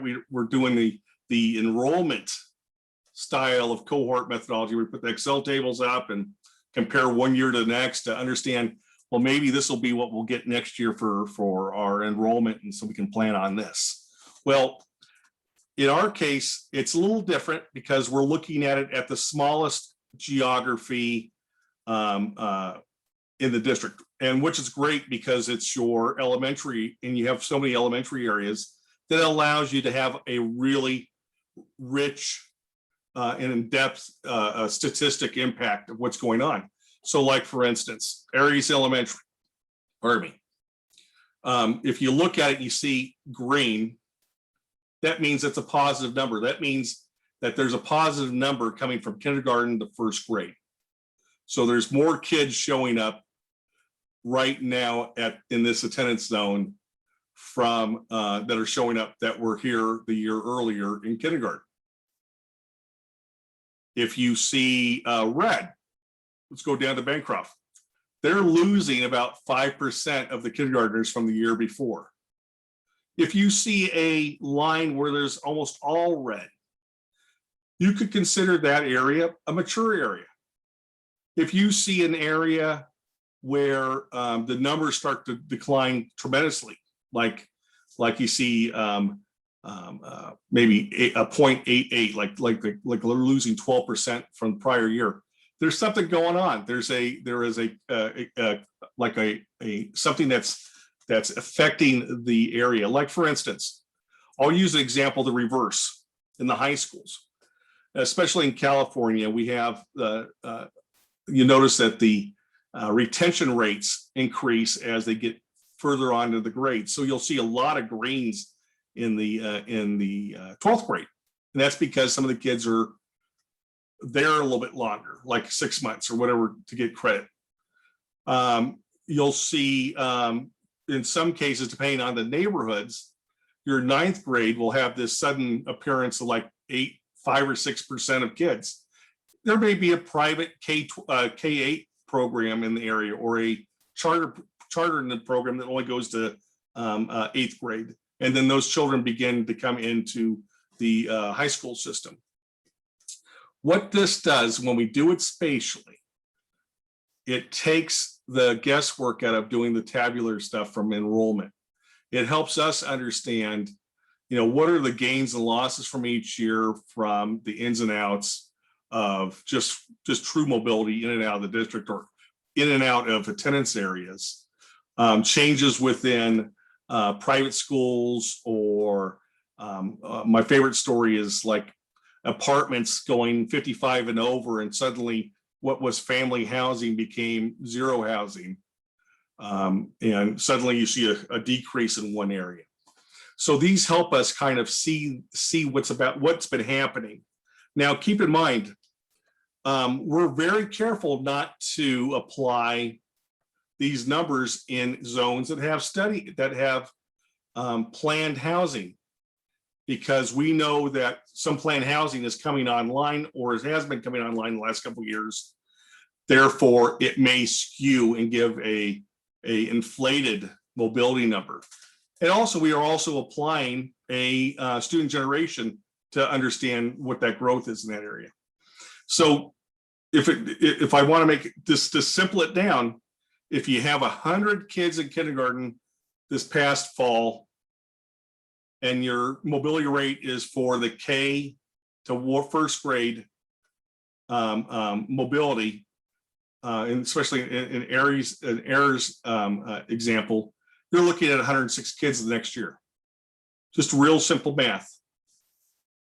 And we try to do this at this aggregate, at a smaller aggregate. Some people say, well, why don't you just do it district wide? Well, if we did it district wide and just did one number and applied it to each one of the attendance zones that way, it basically washes out the effects of what's happening at each one of these neighborhoods. And we don't want that. We want to see the trends and what they look like. And we'll see that later on with some of the maps. Okay, Mario. So this is your overall student generation right now. And this is based off of the county parcel file that we had. We do work, or we've done work, we do work in the county for other districts. And so we're fairly confident this data from them is accurate, because we've been using it before. We identify the single family detached houses, ones that are coming online, right? And then, there's 3,316 of them here in this example. And the numbers over here, right below where it says students, for grades K through 6. Now of course, that's not your grade configuration. That's how we're inputting it into our software. But grades K through 6, there's 767 students, which gives you a factor of 0.231. We just had a presentation from City of Pittsburgh a couple meetings ago, and they have 2,854 single-family detached homes in the works right now. Yep. So you're saying, In the city of Pittsburgh, remember the city of Pittsburgh, we straddle their city boundary. yeah, but they came and made a presentation to us to tell us all those kids are coming our way. Yeah, just keep in mind, there's a lot of stuff in Pittsburgh. This is something we reviewed. It's we split Pittsburgh, so there's a lot more on the other side of the district boundary than there are on this side of the district. Well, trust me, I was born and raised in West Yep. Pittsburgh, and which is now Bay Point. I know what is Mount Diablo and what is Pittsburgh, and most of these new homes are going to be Mount Diablo. Perfect. That's fantastic. That's why we're here. And this is all good Not information that we need to make sure that we're working with while doing this. Because this is not just Davis holding on to stuff. This is us working collaboratively to help make sure that you have all the information that we can get you to make better decisions. The numbers that we have here are the existing units with based off, because in this example, we're using all years.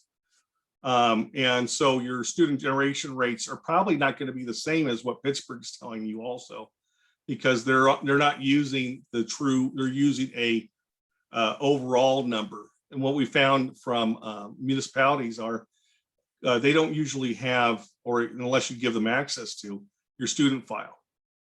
If they geocode your student file, they'll notice that their student generation rates from housing units are going to be much lower than what they've been telling people. So I'm sorry, it says all units, all years. Which years is this? All years. So this is right now, this is your population of parcels, existing parcels that have homes on them. And these are the numbers of units that are within the county, in the county data within the district of Mount Diablo. So this is what currently exists. You're not talking about what's being built for the future. This matches Correct. up with the previous slide that was looking at students from 2017 to 2020 mobility factors. It matches up with those years. Yeah, so this is all the stuff leading up to that leads up. These are the factors that lead up to helping us create forecasts. This is an example of your student generation from existing houses in your district, not forecasted houses. These factors will be applied to the forecasted housing that are being planned to help us understand how many students will be coming from certain types of homes. So the simple overview, we have polygons of single-family detached homes in the district. If a dot falls on top, which is in this case, 767 of them fell on top of 3,316 units. That gave us the factor for the K6 factor. Mario, So go this ahead. is, looking at the history, this gives you the sense of how to predict the future in terms of Correct. for Well, single family versus apartments. Okay. Absolutely, and there's more to this. And just reminder, we're just kind of looking at this is the we're not it's like the fire hose. We're trying to turn down the fire hose of information right now because there's a lot more coming, and we're going to have a whole breakdown of the student generations. Lisa and I've already been going back and forth with trying to figure out what's what, because I'll just talk about it when we get to it, but the Coast Guard thing really worried me for a while because I kept on hearing it was moving and now it's not, that's 12,000 units. So that was really important that we figure this out for when that comes online. Thank goodness it's not for a while yet, but at least you'll have that information when people start talking to you. Can I just make one quick correction? So the Coast Guard is the very small one. It's the Concord. It's the Concord reuse that I think you're talking about. I don't want people to think there's 12,000 units going into. No, I apologize. Yep. No, it's okay. Yeah, that's a fun story. We will go into it another time. Anyways, let's go to the next slide, Mario. So, with that all being said, remember, the most difficult part of this wasn't getting the student file, wasn't doing the accounting, wasn't geocoding, wasn't all that stuff that normally would be. It was getting the residential information. And and I'll tell you, we were getting stuff up until last week. And we're still getting stuff because we're not done. We're continually getting stuff. This is a report that's fluid information that's continually evolving. This is just a snapshot of what we've created in a week, because who knows? We may get a phone call that says, you know, Ambrose Village Mixed Use is coming online now, meaning they're going to start filing their plans, right? And then we know, oh, you're filing your plans. When are those coming online? Oh, they're estimated the first occupancy in 2023. Well, heck, 2023 is not that far out. We better put that in the forecast, right? So you'll see this table in the top. These are the active properties that we have confident information from either the city and the developer, or both. On the lower part, we have future. And this should make you jump out of your chair a little bit. This is, and it's mismarked on here. But that's that Lennar thing that they had drawn out, and now the cities sent it out. I don't know where they are on the auction, what they did. But when you see 12,000, it makes me, like, as a demographer, start to kind of fall out of my chair. Fortunately, we spoke with district staff and the city planners, and you know, good news. It's not starting next year, but it's something that we need to keep on being part of the discussion, because if they do start to, you know, if they get through the new environmental impact report, and there are then talks about putting in the you know, the building up the sewers, getting things in place, putting the infrastructure in, then we need to start talking about, hey, Lauren, maybe next year, 2 years, we start thinking about putting this on the back end of some of these forecasts, if the picture becomes clearer. But you can see that, not discounting that, you have you know, several thousand projects that haven't been, well, as of Monday last week, they haven't been filed for plans, but they should be tracked. Now, Mario, go ahead, hit the button. So we have them up on your up in the world. It's up, you know, we have in GIS. We have a development dashboard for the district to continually look at information. So if things come online, our staff's able then to update the stuff and make it go live almost immediately. This takes a second. You know, that's however long you can type something, that's how it goes live. So that again, this is a collaborative effort. We're not pitting ourselves against somebody else. We're here to work through the process and make sure that Mount Diablo has all the tools in the tool belt to make proper planning. So this is a pretty cool map. I like the way that this is our technician, Nicole, who's worked closely with your Nicole at the district. Nicole Torres put this together, and it really comes in handy.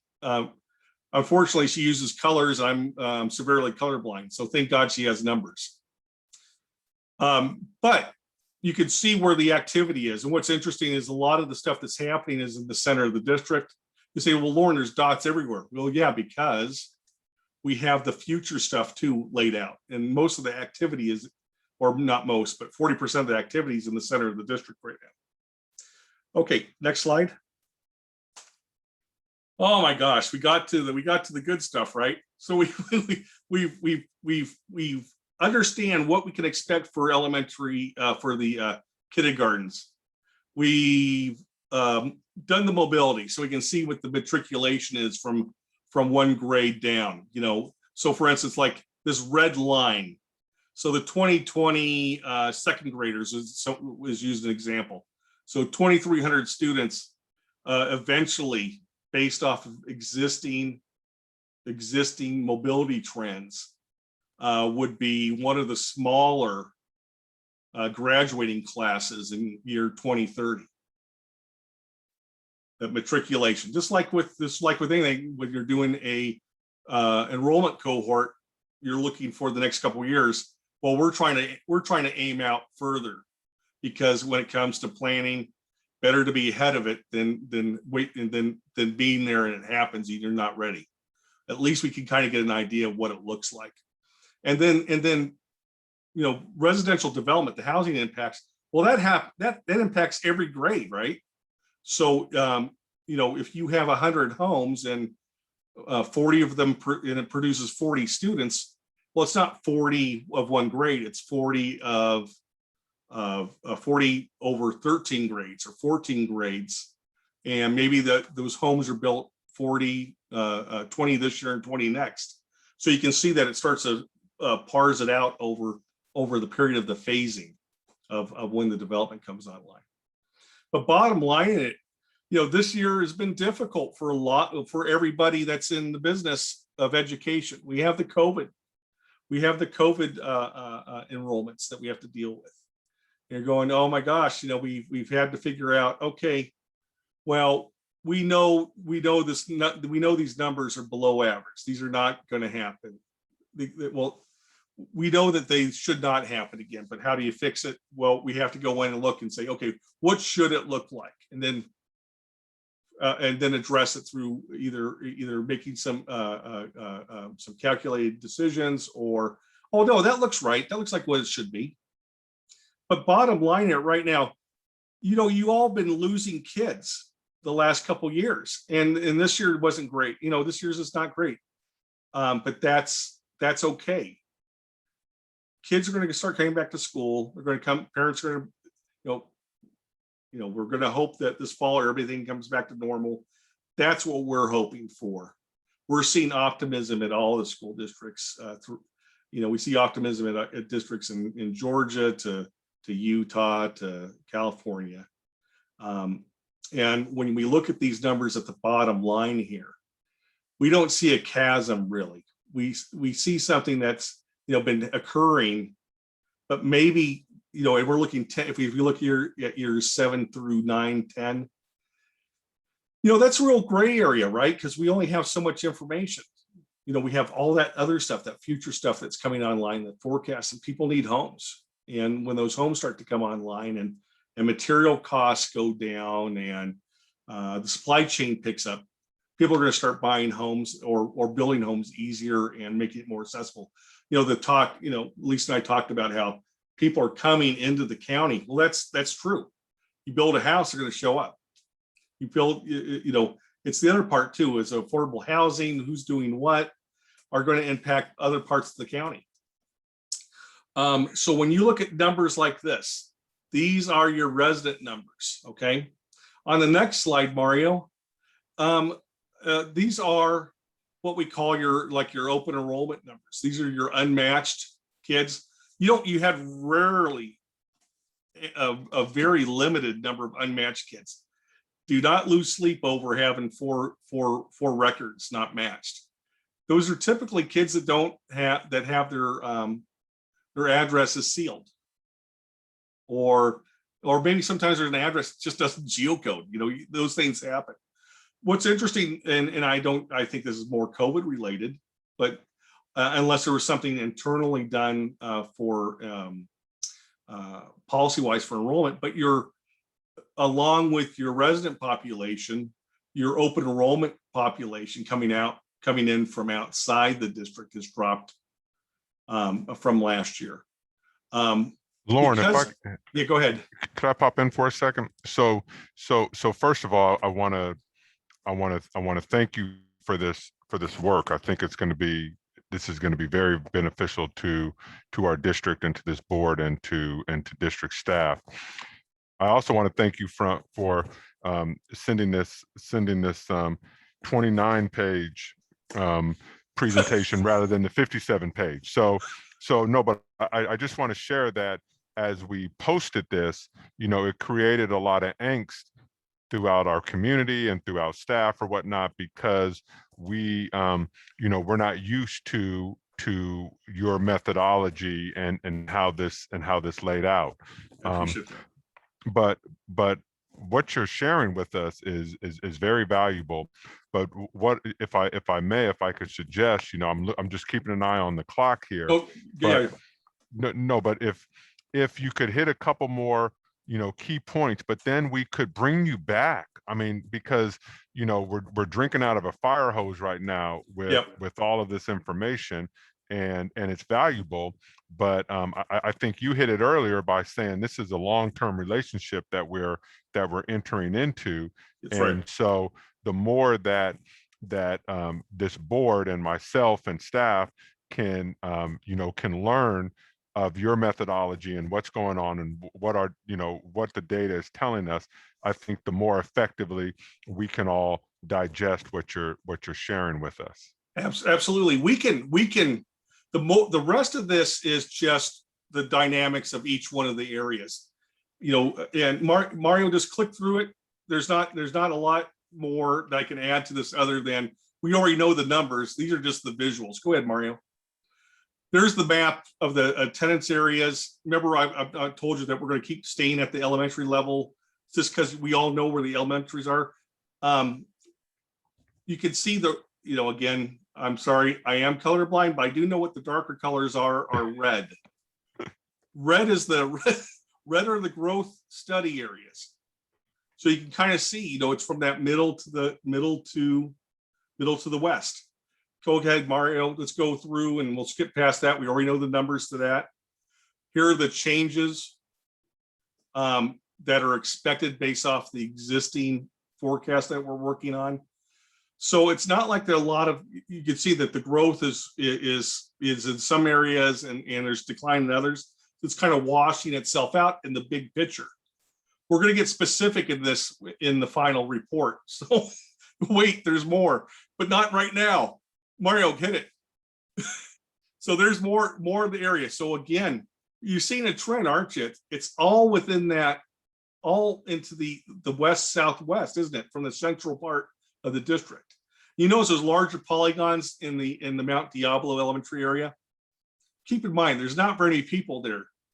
It's only 9 to 11, less than one student to 11 kids. So just because there's a big orange polygon doesn't mean you need to worry. Okay, Mario. Again, same thing with this middle school. Again, it's spread out. High school, we got some hot spots. Who said Pittsburgh? There's our Pittsburgh hot spots going on in the Bel Air area. And then go ahead, Mario. Again, leveling off. We got a couple, well, just on a side note, you're going to see something called CVSCH not assigned. Remember, we have a large geography of what used to be the high school area. We're still tracking it, but it's an open population area now, right? They're going either to the charter program or they're going to one of the schools. Well, take a look. The numbers show right now with that population within the student file, it's showing growth for the next 5 and 10 years. Okay, Mario. So there we go, folks. The bottom line is you don't need to bring out the fire buckets and water. You're not looking at tremendous loss. You have potential for growth from all these other developments. That's what more concerns me about anything else is you're having these effects that are occurring, and we just need to be on board with everybody to make sure we all know what's about to happen and be able to plan properly for it. Thank you, everybody. If you have any questions, please. Thank you. Thank you, Mr. Woods. And that what you just said, I think was really important for us to know, because as we're making financial projections over the next 3 to 5 to 10 years and trying to make guesses about what's happening, you know, oftentimes our district is described as we're a declining enrollment district. We're a declining enrollment district. And this is showing us a bigger picture of that it actually is fairly stable and we have some opportunities for growth. Is that correct? Did I hear that correctly? Yes. Lisa will share this, can share this with you. There were several times where I called her going, just worried about that one large project. Because then somebody said, then I opened up the actual, I started reading into the thing more and I saw the plot maps. And it reminded me of a few areas in Southern California that had the same exact thing 20 years earlier. You know, when you're driving down the freeway, it used to be farm fields and wineries, and now it's, you know, Temecula. Used to be called Rancho California, right? Now it's Temecula. That's what scares the heck out of me, is seeing that stuff. Because I've seen it. I'm old enough now, I've seen it. Don't be scared. I don't think that'll happen in our lifetime. Yeah, well, that's right. That's what I told Lisa. That's what I told Lisa too. I go, it's not going to happen. I'm going to be retired before this happens. But it's still, let's have it on the radar. If someone talks about it, let's get some numbers to it now. Instead of them, Lennar's plan had these little bubbles. Oh, this is high density. This is low density. That doesn't tell me anything.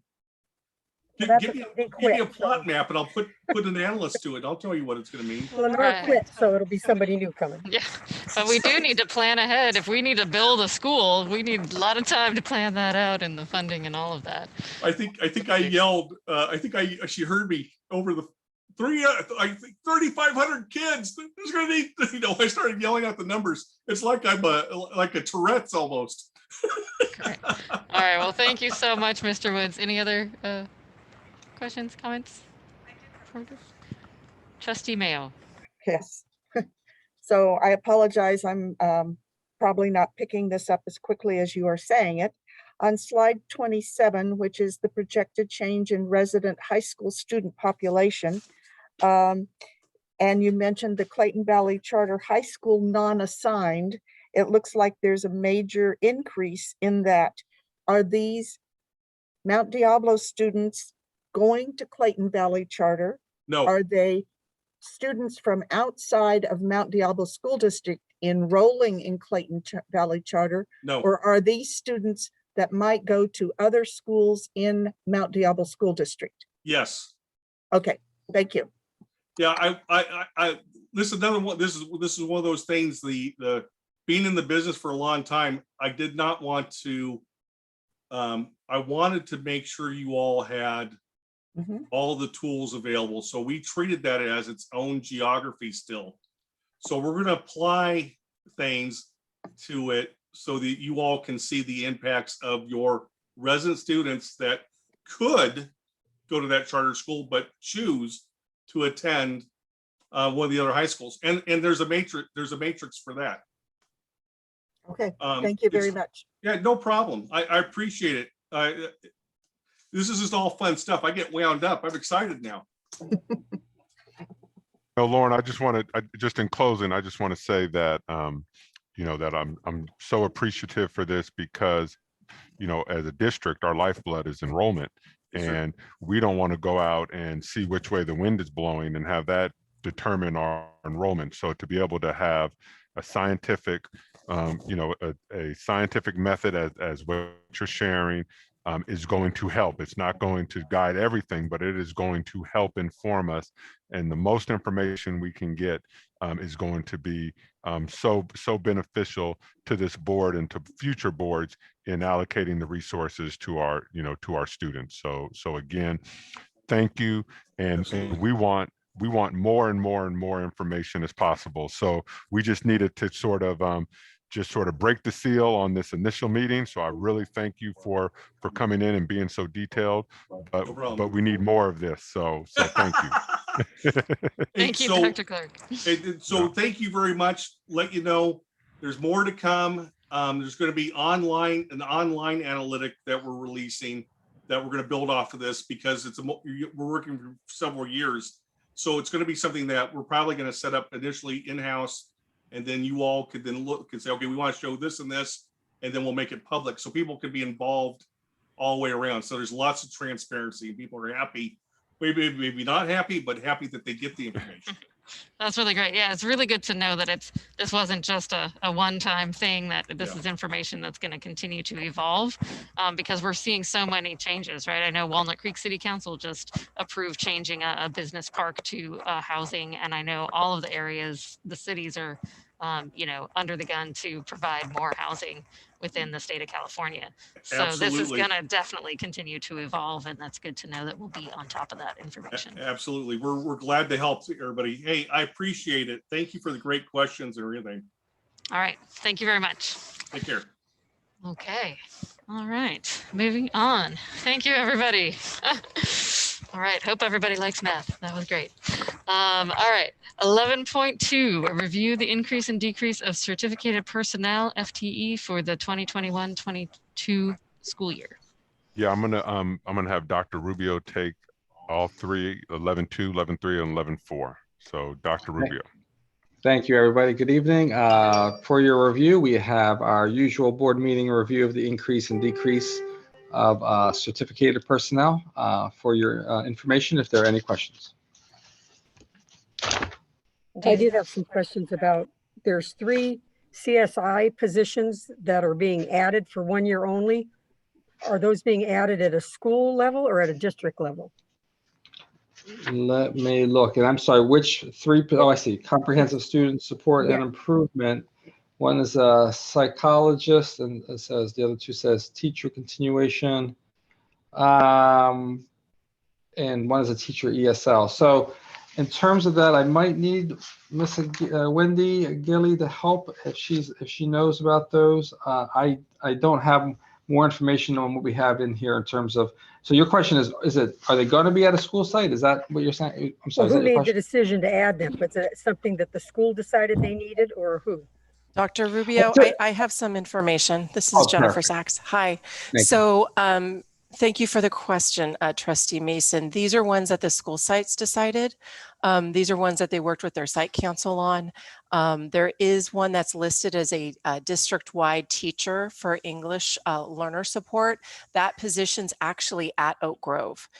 So the district did decide we needed to provide additional support for English learner. And so we provided actually some district-wide funds out of CSI in order to make sure that they had the support that they needed. But all of these positions are directly supporting students at school sites. Okay. And then the rest of them look, Dr. Rubio, like they're just changing from one funding source to another. Yes, kind of typical changes. Yes.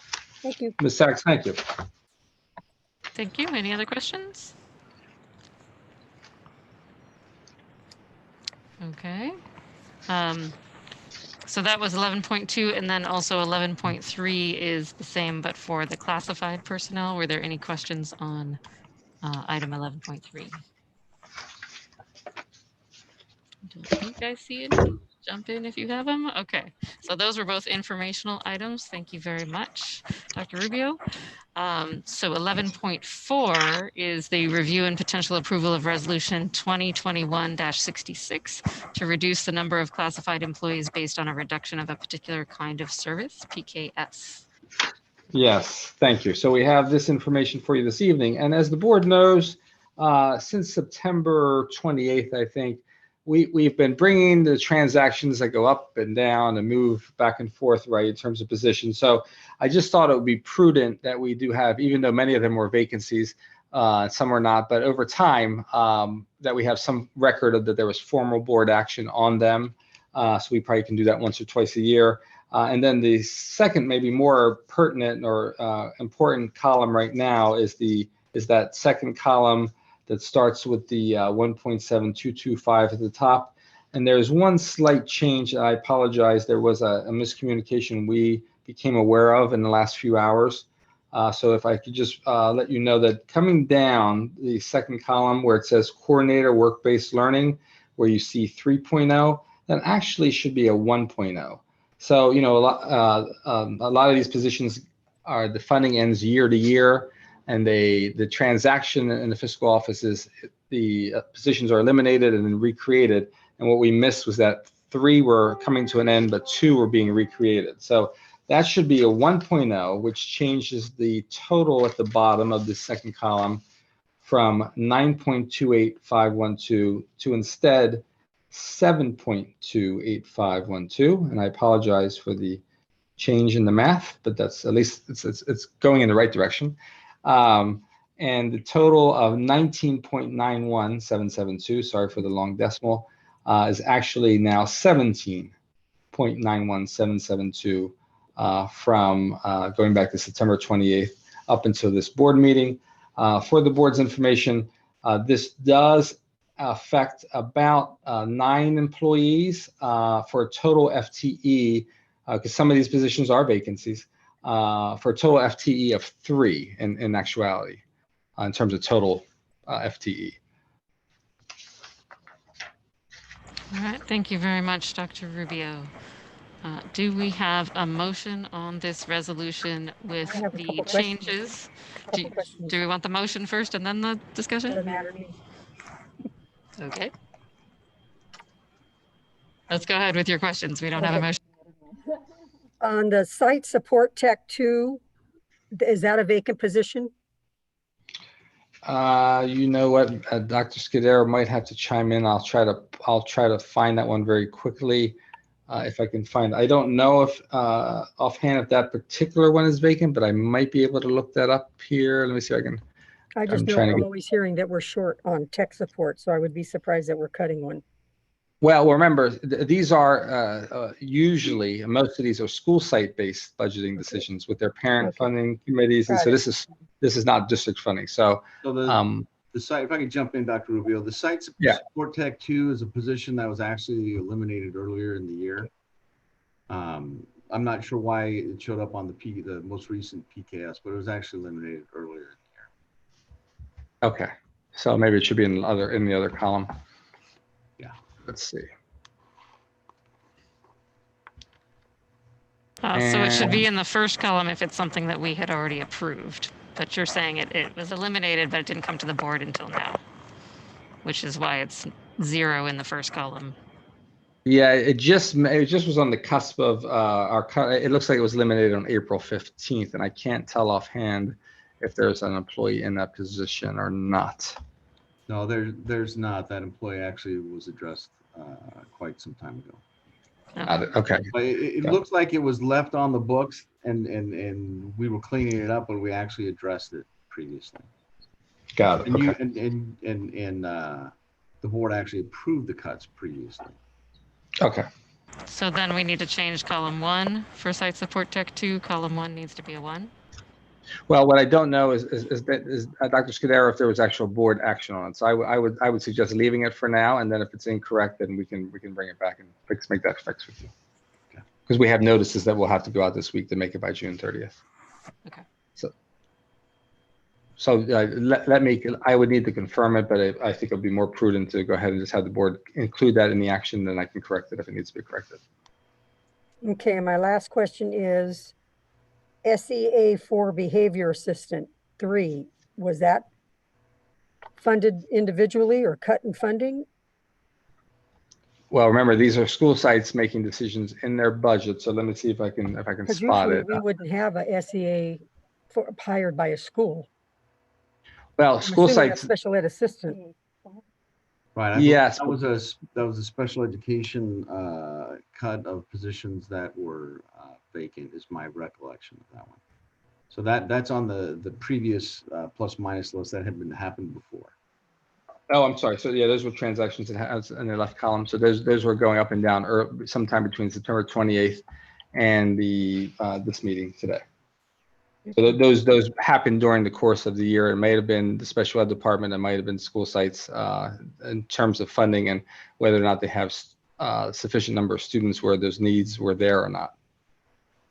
Okay, because I just keep hearing we have shortages in that area. So that's all my questions. All right, thank you, Trustee Mason. Do we have a motion on this item? Madam President, I move that the board adopt resolution 20/21-66 with the corrections for work-based coordinator learning being changed from 3 to 1, full-time equivalents 7.2.8512, and total by position 17.91772. Thank you, Trustee Mayo. Do we have a second? Second. All right, thank you. Motion by Trustee Mayo, second by Trustee Nzewi. Any further discussion? Okay, we'll take that to a vote. Let's begin with Trustee Alas.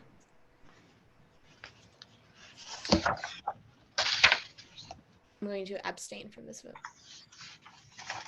Okay, thank you. Trustee Mayo. Yes. Trustee Nzewi. Yes. Trustee McFerrin. Yes. What did I miss? Trustee Mason. Yes. I also vote yes. Motion passes 5-0 with abstention from our student board member. Thank you very much. Yeah. Thank you. Okay, now we get to the part that I think a lot of people want to see is the latest updates from our superintendent, Dr. Clark, items 12.1 and 12.2, superintendent's report and fall 2021. Can I have technology bring up the presentation? Great. Can I have the next slide, please? So I wanted to give a brief update on summer school. So we have basic summer school. You can see our dates are June 7th to July 2nd. And the length is going to be 3 hours daily. Format K-8 in person. High school will be a hybrid model. Again, you can see, go down the list and you can see in the first column, we do have a few sites that have construction taking place at their locations, and we have an alternative sites that are set up. You can see extended school year. So again, that is for students who have IEPs, and you can see that the dates there, and you can see the hours. And then also we have skills camps, which students, students with disabilities may sign up with their special education case manager. But with all of these, we want individuals, if parents have questions, please contact your student's principal, office managers, or if you're in secondary schools, check in with the counselors. But just wanted to give a brief update on our summer school programs. And we also see at the bottom that the CARES programs will run for 6-hour days, 6 hours a day at select sites. And I know Ms. Roberts was here last meeting to share information where those sites are located. And then also you can see the asterisks that these programs are funded by our one-time funds. Can I have the next slide, please? So I wanted to make an announcement about a community event taking place this Saturday, and that is the White Pony Express drive-through giveaway celebration. And so there will be, this is going to take place at Mount Diablo High School. This is a big event, really recognizing the work of White Pony Express. I know that I'm on the agenda to give remarks, and I know President Counts is on the agenda to give remarks. But if any of you want to come by from 1 to 4 on Saturday at Mount Diablo High School, you're more than welcome to come and join in the festivities. It should be a good time, and should be something that we can come together. We can come together safely and to celebrate. Now, the next slide, please.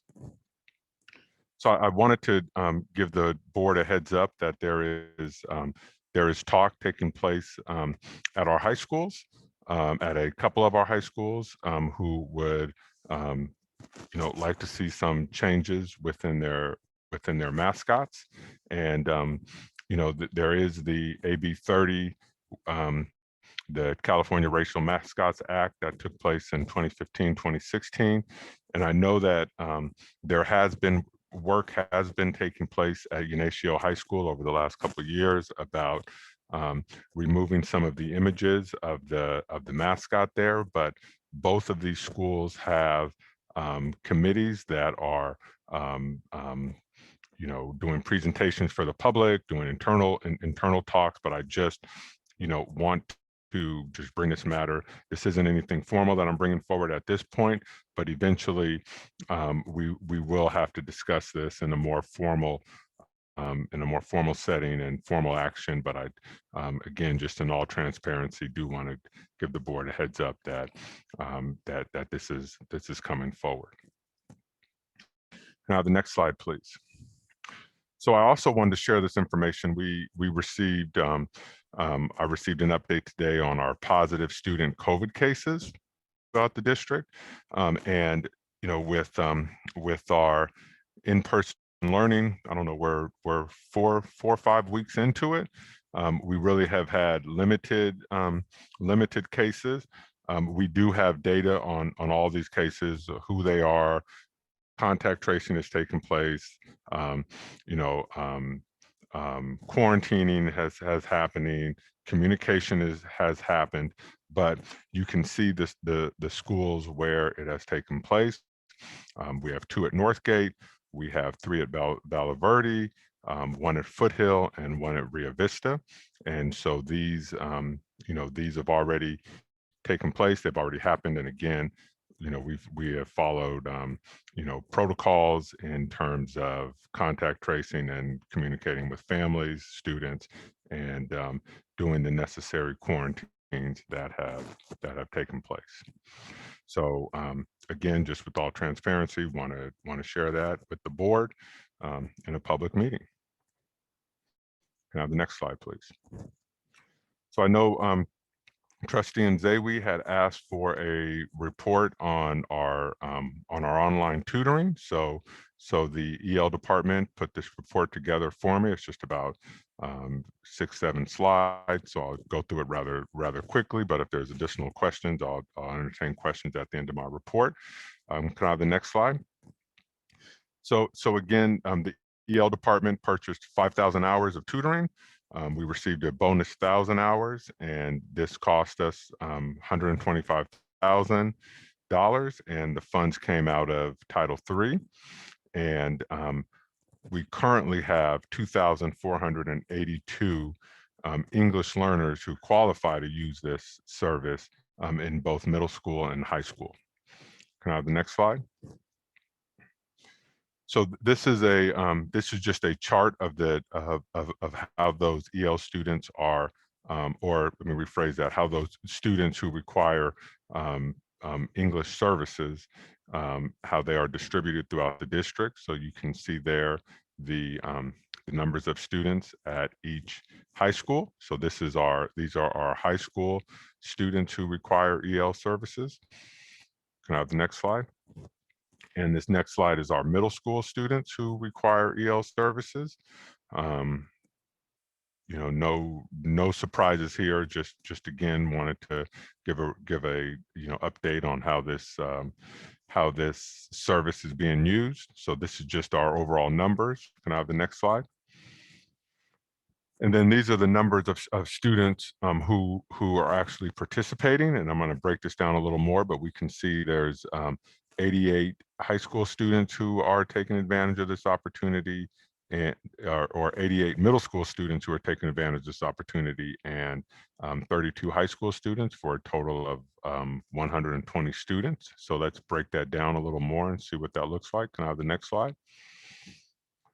So this is how it is looking per school. Again, these are our high schools. So 11 at YV, 11 at Mount Diablo High, 5 at College Park, and 3 at Concord High, and then the rest are a smattering at Olympic and at Northgate, and none have utilized it at Prospect or Summit or Crossroads. Can I have the next slide, please? And this is our middle school students. So again, it seems as if middle school students are taking advantage of this opportunity a little bit more, but you can see Riverview is leading the way, followed by Oak Grove, and you can see the rest of the numbers there for our middle school students for that total of 88. Can I have the next slide? And so of the number of participants, these are the sessions that they have attended. So the live sessions, and then also we have the in-demand sessions. So again, out of 32 students in high school, 75, those 32 students have attended 75 sessions. And of those 32, 11 of those sessions have been the on-demand sessions. And with the middle school, this is the breakdown: 246 live sessions and 92 of the on-demand sessions. And you can see the totals there. Can I have the next slide? And so it's homework help and tutoring. You know, the subjects are our core subjects. The majority are on math. It'd be helpful to have the math teacher who spoke earlier about the researcher from Stanford. You know, clearly, students need support in math, and the length of the sessions anywhere between 11 minutes to an hour. Total hours used, 372 hours. So, we have quite a ways to go to max out. And there is a very easy survey that we do, and I'm going to share that as well. So the average tutor rating, our students are thinking fairly high, with their service. So they're rating them 4.7 out of 5. So they're doing fairly well. And so students sign up for sessions. The company sends emails reminding students of their upcoming sessions. And if they miss it, then emails go out that for rescheduling. And then we also have access to a monthly report. And then the hours that we don't use will roll over, and we'll be able to utilize it for summer school and for next year. Can I have the next slide, please? And this is the student feedback survey. So my tutor was so easy to understand, and her help was good. It was good, or maybe this is actually not the survey, but this is actually the feedback that the students gave. So it was good, helped a lot. It was good. I like this tutoring class better than my normal daily classes. So so anyway, this is the conclusion of this report. And so I know, these things are, they are a supplemental service. Do we want more students using this? Absolutely. Does this mean that our teachers are providing that, that support, that students don't necessarily need this? I can't quite tell that from this, from this usage report, but this is, this is something that was requested, and I did want to bring that to the board's attention and share it in a public meeting. Can I have the next slide, please? So I'm gonna stop there. Actually, can you go back one, Mario? I'll stop there and entertain any questions on on anything that I've shared thus far, on the student COVID positive cases, on the tutoring, or anything else that I've shared so far in my report. If there's any questions or comments, I'd be happy to entertain those before we start talking about next year. I do have a question. I was just curious, for the tutoring program, are these students accessing the service between 2 and 3, or are they accessing it on Wednesdays, or is it in the evenings, for example? Because I just think that would be interesting information if it's available. Okay, it wasn't included in the report, but I understand that, but yeah, if students are encouraged to do it during different parts of the day, is a teacher in the classroom? Are they in a classroom setting, or are they at home by themselves? Were some of my thoughts. Are they self-motivated? Are they doing it in a group environment, or we will see. We can find out the time of usage and if it's something that they're utilizing. And I would hope that they're not using it in class, because that's what the teacher is there for. But so it was designed for it to be at home, but I will look into that and find out. Thank you. Any Other other trustee questions? I had a question. So it said we have a lot of hours that haven't been used by students, and it said that that's going to roll over to summer school and next year, even though we're returning back in person. Fingers crossed, it's still going to be an online tutoring service that is going to roll over. And then for right now, so I saw nods from Trustee Count, so I think that's good. So, and then my other question was for right now, what steps are being taken to encourage students to use the tutoring system? Because I know that some students may be reluctant to seek out help. And if we have like so many of these hours left, what is being done to encourage students in saying, hey, this is available to you, you should? Right.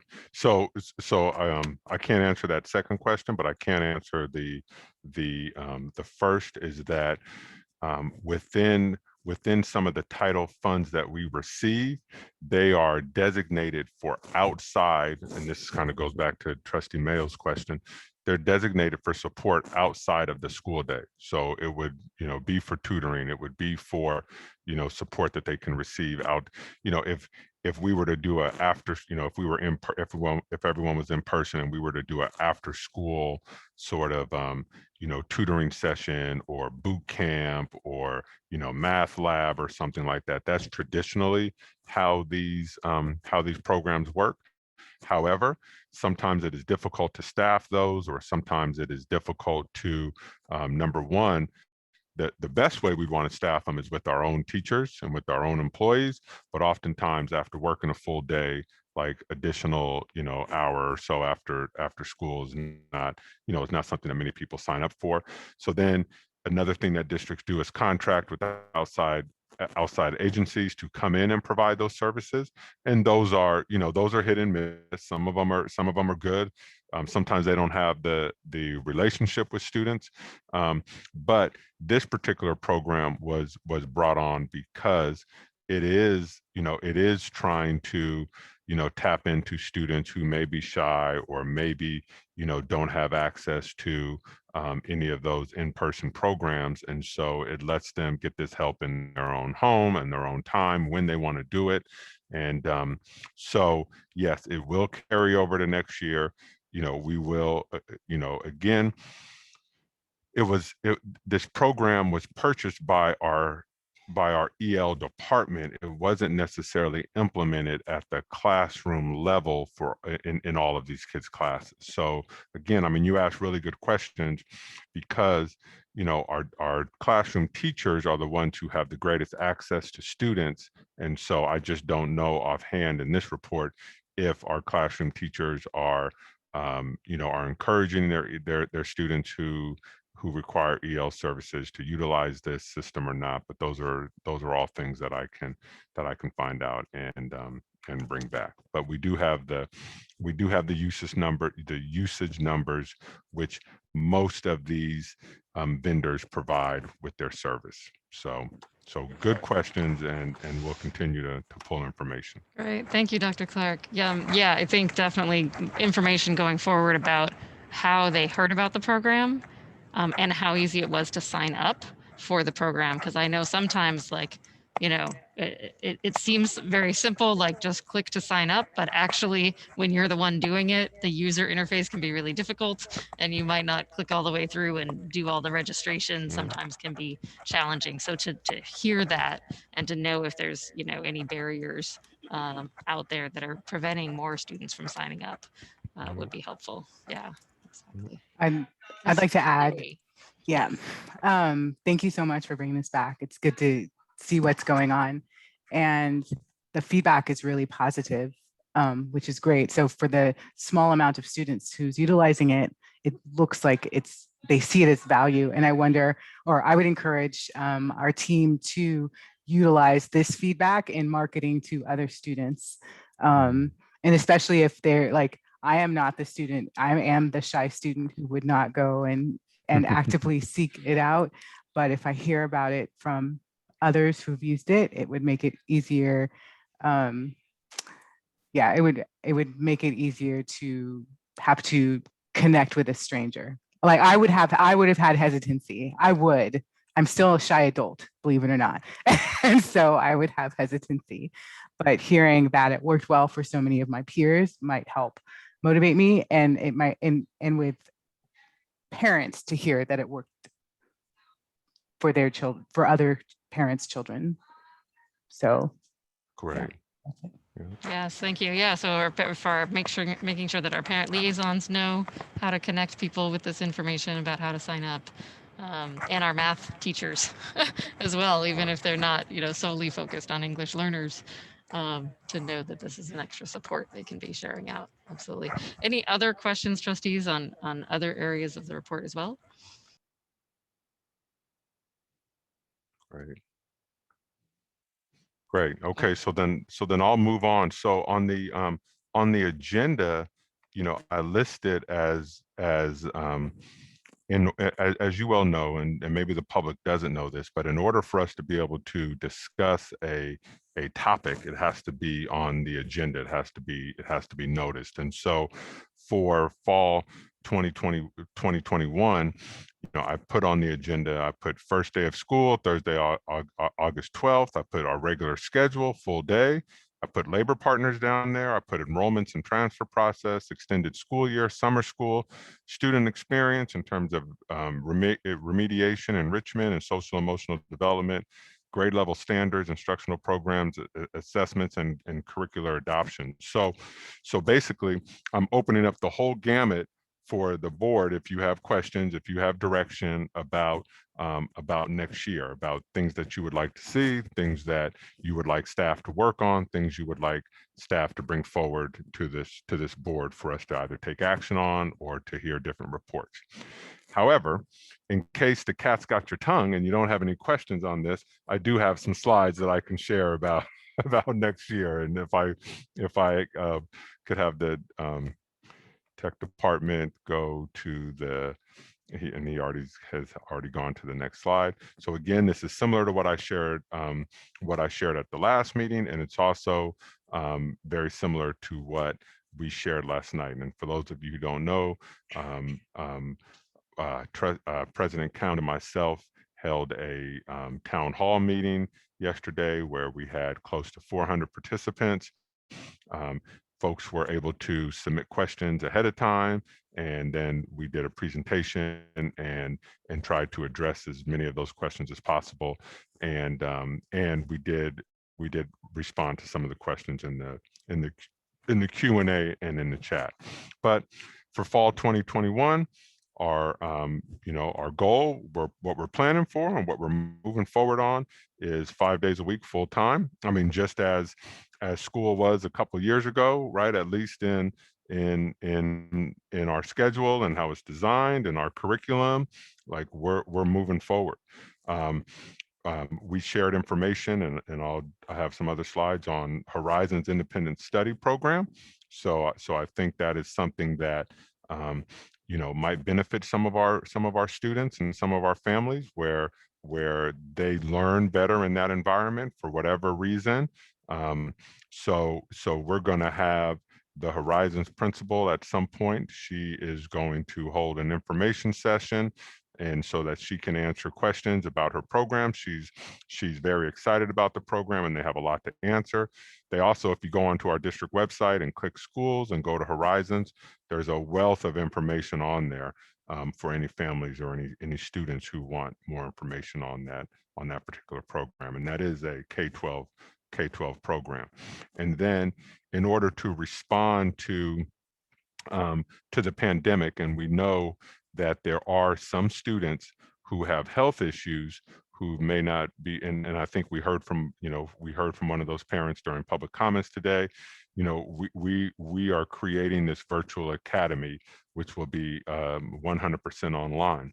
Also, what we have learned from distance learning is that there are some students that just thrive in that environment, and we want to be able to support them as best we can. So I'm going to talk a little bit more about this as I go through the other slides. Can I have the next slide, please? So I had said at the last meeting that we would send out a survey, I was very transparent that a survey was coming. And I was very transparent of what was going to be in the survey. And here it is again. You know, are you planning on having your student return to MDUSD? So that was really what we wanted to know. We've heard of lots of families who have looked for alternative, you know, experiences for their students. Some families that, you know, are happy with the way things are, and some families that aren't happy. And so we at least wanted to get some sort of straw poll, another data set, as we talked about earlier, about who's coming back. And then if you click no, if you click yes on the survey, then you're done pretty much. You're good and you don't need to do any more. We have your information, you're good to go. If you click no, then different options came up. And so the options that came up, which we, again, you know, we want to know, is it that you're leaving, or is it that you know, that you want a different program? And so, you know, second question was, if I plan on returning for the next year, I want my child to attend the regular following program, regular full time. Next slide, please. Or Horizons Home Study, which has two different programs. There's a K-8 program, and you know, again, it's laid out here what that, you know, what that entails. Parents and guardians assume the responsibility of their students' learning and the management of the curriculum, and I you know, the student and parent and teacher design sort of the program of what that's going to look like. And then also our independent study program for our high school students. And again, they also develop and work together on a graduation plan. And something that we shared last night in the Q&A session is that this diploma is identical to what students receive at a comprehensive site. So that was some good information to share with families. Can I have the next slide, please? And then again, we shared our, you know, there is no framework for this virtual academy. So every district is on their own in designing it. And so we are starting to design that. In all transparency, this is something that we are going to work with our labor partners with, because it is something new and it is something different. So therefore, we will, you know, we will work on coming to agreements and parameters on the responsibilities of this particular program. And we're looking forward to that. And we already have some dates that we're throwing around with our labor partners to start this conversation. Can I have the next slide, please? Again, at the elementary level, it's going to be the core. And at the secondary level, it will be the core and limited electives, and those are still being determined. And students will transfer into this program. However, they will have the opportunity to transfer back to their home school, either at the semester, the trimester, and if they want to transfer back outside of the trimester or semester, we will guarantee them a spot at a different school, but we will make every effort to get them back to their home school. And at the semester or trimester, we will get them back to their home school. So that's a commitment that we're making here, even though it will be difficult. I think we are you know, our goal is to keep students connected to their home schools, and that's what we're going to work very hard on doing. Can I have the next slide, please? And I just want to say again, I'm gonna keep saying this, is that this pandemic has really affected all of us. You know, we are one team here. There is no, quote, air quotes, you know, district. The district doesn't do anything. We all are part of the Mount Diablo district, whether we're a student, a parent, an employee, any employee group. This is our district, and absolutely, our purpose is to serve students. That's what we're here to do, and I hope that we really focus on the possibilities of the future, and you know, make our district a place where students can find success regardless of where they enter into our classroom doors. So I want to open it up to a discussion. Any questions about next year? Any directions? We have a whole plethora of things that we can discuss here. And I do have staff on the call who could respond to any of the questions as well. Thank you very much, Dr. Clark. Let me open it up to trustees. I have a question. As our staff develops this academy, virtual academy, perhaps at some point, listening to comments that we've heard, they could have a listening session with parents to get their feedback. You know, I would, like I said, make sense to start with something, but I think it'd be nice if we could include the parents that are interested, and students maybe, that are interested in participating, just to get their thoughts. That's a great idea, Trustee Mason. And I think so tied in with that, if parents are considering this program, ideally they would click that on the survey, and then the district knows those are the people who are interested in the program. That's who they could reach out to, right?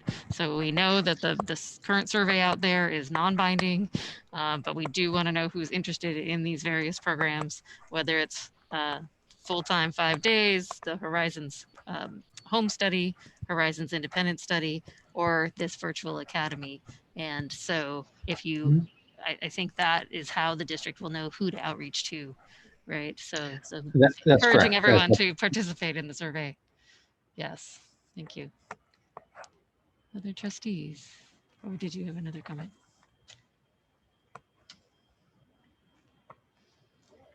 Can I go? Wait, Aaron. Go, Aaron.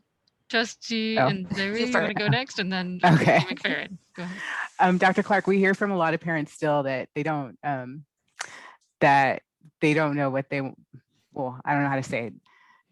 We've heard that they, despite the fact that you've said it in 3 consecutive meetings now, and the district has sent it out, and we've all said it, they don't trust that we're coming back in the fall. At this point, I personally think that's a choice. You have to choose. You have to choose to trust, to believe us or not, like, because there's nothing more that we can do or say, I don't think. Yeah, because the fall isn't here. When August 12th arrives, then you'll know for sure. Then we'll all know for sure what to expect. But I just wonder if you want to reiterate anything again. I don't think you can say anything enough, because we keep getting, I don't believe you. Yeah. Yep. I mean, again, I mean, I want to, go back, when I go back to that slide that says everyone's been affected by this pandemic. And so everyone is on edge. Everyone is stressed. Everyone has dealt with some sort of loss of, if, at the very least, of normalcy. And so, so I think that anxiety is natural, and yeah, and we're going to continue to get those until we actually, have our kids back on campus, full time, 5 days a week. But I will say that we are working with our labor partners. We're working with staff.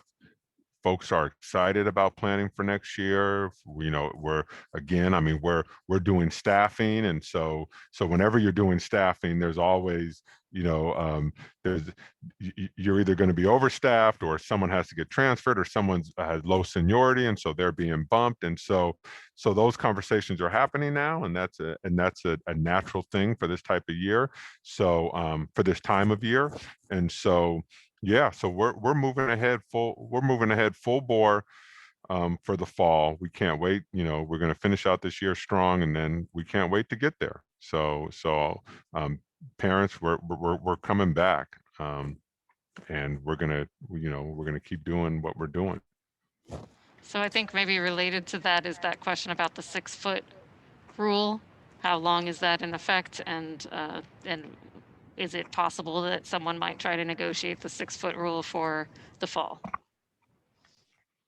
Right. Well, I mean, things change, at a pretty rapid pace when you're talking about California Department of Public Health, or the CDC and the county office, and so things do change. But at this point, if we are at a 6-foot, we're implementing the 6-foot rule right now. I mean, the guidance is that it's guidance, and it allows you flexibility within the guidance. I've said this before, is that, you know, COVID is still here, and we still need to put safety precautions in place. There are still people who are coming down with the disease.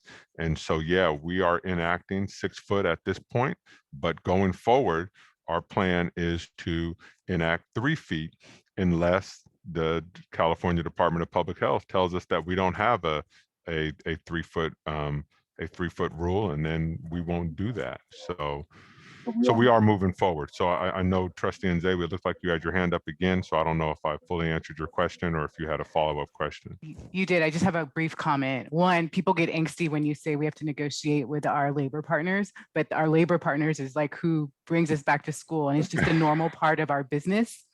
And so there should not be angst, because we would, whether there was COVID or not, we would be negotiating with our labor partners at this time of year anyway. And we're not negotiating coming back to school. Like, that's not the negotiating.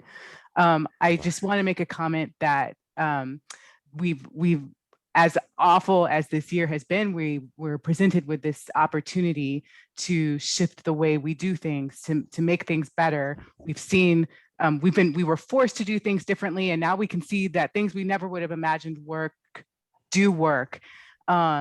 And while people want to go back to normal for a whole lot of children and families, teachers, administrators, doesn't work. And so I hope that our district and that our individual school sites takes the opportunity between now and August to do lots of introspection and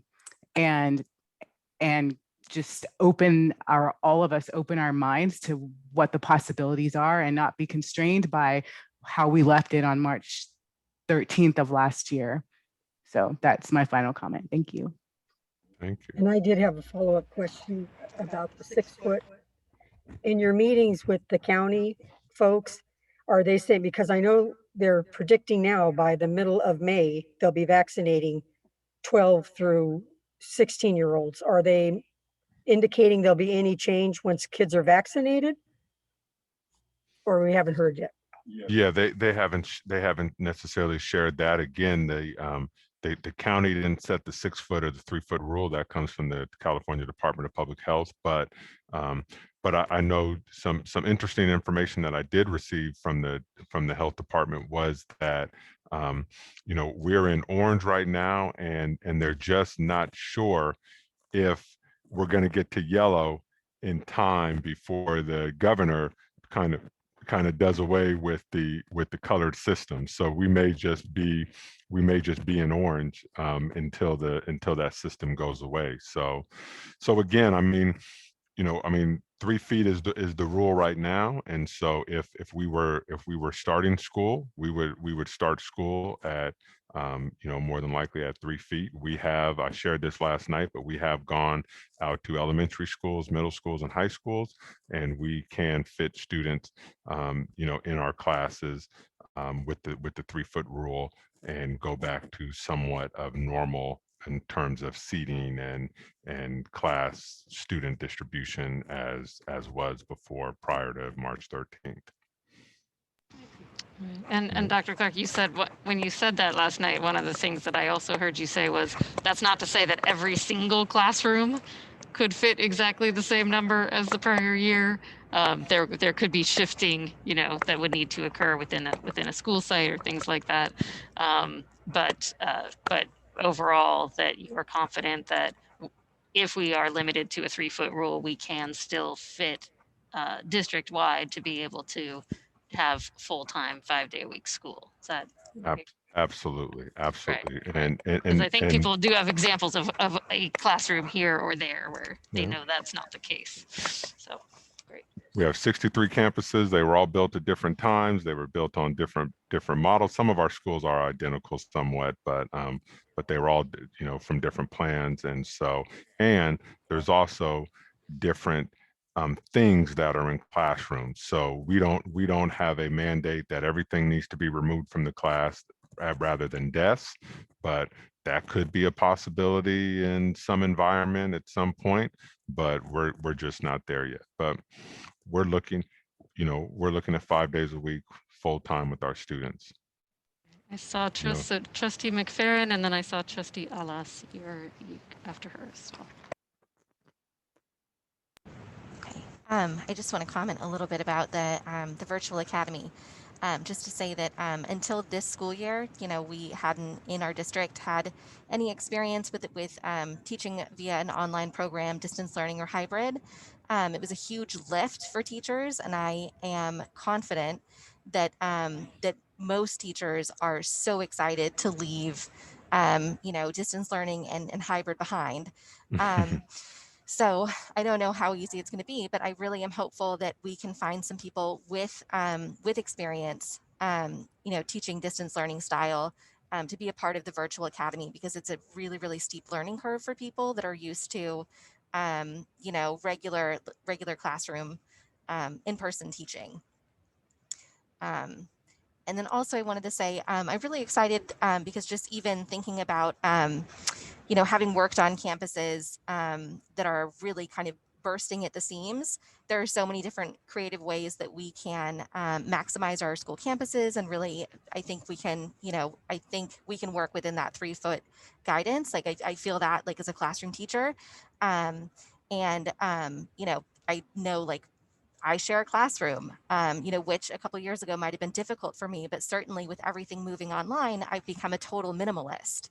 And so I feel, I really feel optimistic. I have a real can-do attitude about this, and I think that our staff does too.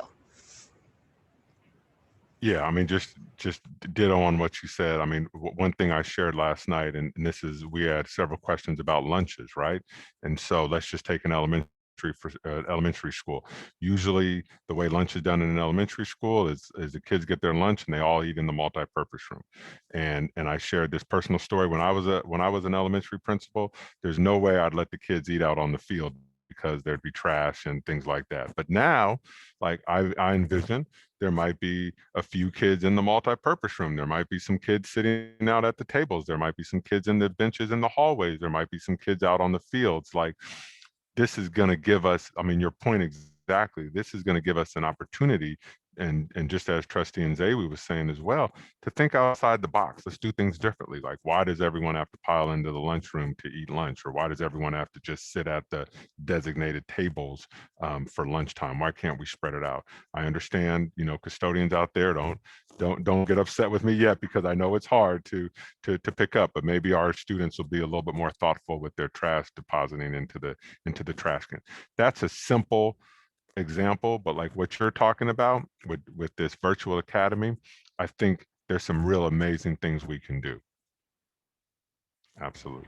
Absolutely. Thank you. Yeah. And there's so much of a focus coming from our students and many of our staff members around sustainability as well, not only using more of our outdoor learning spaces, but thinking about all the different ways we as a district can be smarter and more efficient and more sustainable. So perhaps we will end up with less lunchtime trash at some point here as people create more sustainable answers to those solutions as well. Trustee McFerrin, did you have anything else? Okay, Trustee Alas. Thank you. I have a quick ask, and this is regarding hybrid right now and how students are faring right now. Is there a way for us, I know because progress reports, at least at the high school level, are coming out this Friday, to maybe in the next superintendent's report, if it's not already planned, to get metrics for how students' grades have potentially improved as a result of hybrid learning? Because I'm assuming I just had an SDAC meeting last night, and from what I've heard from the members, it's great that getting to go to school for those 2 hours, they get to see their friends and they get to concentrate a lot more. So I'm assuming grades have hopefully shot up. So I'm wondering if we can get those numbers.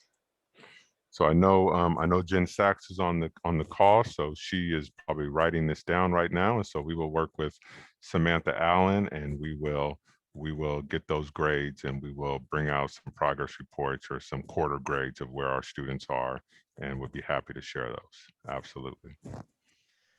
Just one point of clarification. We are kind of in the middle of a progress report time. The last time the progress reports came out was actually March 18th, and that was absolutely a week before we started the hybrid, but we'll be able to pull some data and take a look at it. And I was actually quite happy to hear some of the comments last night at the Student Advisory Committee. So again, thank you for inviting me to listen to their voices.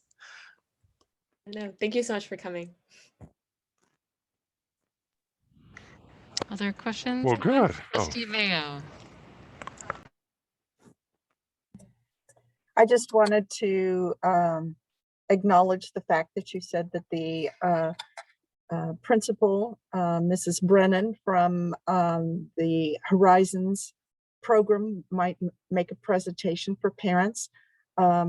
Previously, I've had the opportunity to attend many events for the home study program, and I wanted to ensure parents, my observation at that point in time was there was a network and a feeling of community between the parents that were involved in that particular program. The students were friends with one another. They typically had 2 or 3 community type events, and then a year, a culmination and presentation of student work mid-year and at the end of the year. So there were celebrations for the students.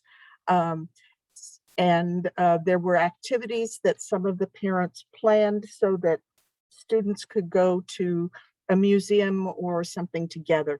So although, we've heard some concerns about, I don't want to disenroll from my child's homeschool, you may find that this new community will be very welcoming once you become involved with it and you choose to reach out to other folks, and your children make friends with students that are enrolled in the same program that they are. So I hope that I would be invited to that particular presentation.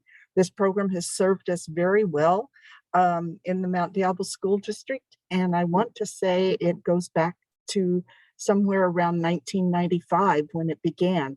So it is a program that has a very faithful parent community and has earned a lot of respect in the families that have been enrolled there. And the same with the CIS program for the high school students. No, absolutely. And again, it's quite natural. We've just gotten away from it with the pandemic, but it's quite natural for there to be presentations, for students entering high school, for students entering middle school, for our kindergarten families, independent studies. So it's natural that those things would take place. So I will, we're definitely going to work with Ms. Brennan on doing that. And when we do come up with more plans for the virtual academy, we will be sharing those out.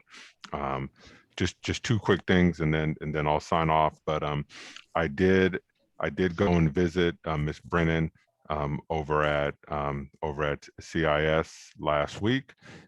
We visited several classes, and we visited one teacher in particular.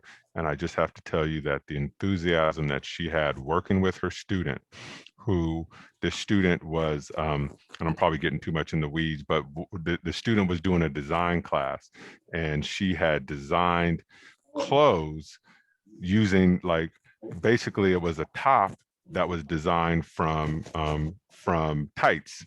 And so, so these are the types of opportunities when you're talking about like designing your own curriculum. Like if you want to go into fashion, there's a program there and a area to be able to go into fashion, amongst other things. And so hopefully, as we have some people who are interested in that platform, then we'll be able to provide opportunities for folks to get more information. And then my last thing I wanted to say is that we had our session last night. We did record it. We were trying to load it onto the website today, but we ran into some technical difficulties. But I've been assured that it will be posted tomorrow morning. So that will happen. Great. Thank you very much. Trustee Mayo, did you have something else? That's it. Okay. So the presentation last night, again, Dr. Clark, I want to thank you for taking the time to hold that Q&A town hall. I think we got a lot of positive feedback from it.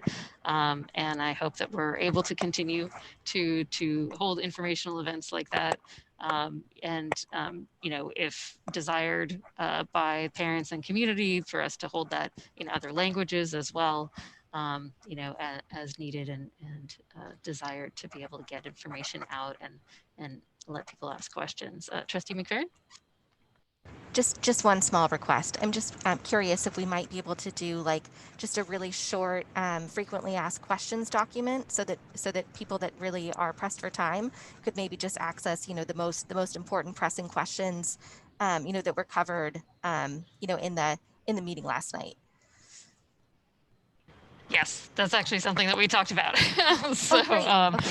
yeah, I know. I'm definitely one of those people that doesn't often click on a video. I'm much more visual in terms of a written list.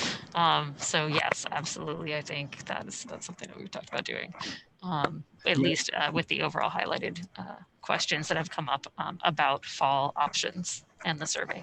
Yes, Dr. Rubio. Thank you. Just a quick thank you to the almost 9,000 families who have responded, representing about 13,000 of our students. And if any families are listening, they you know, if they didn't see the survey link, they should check their spam.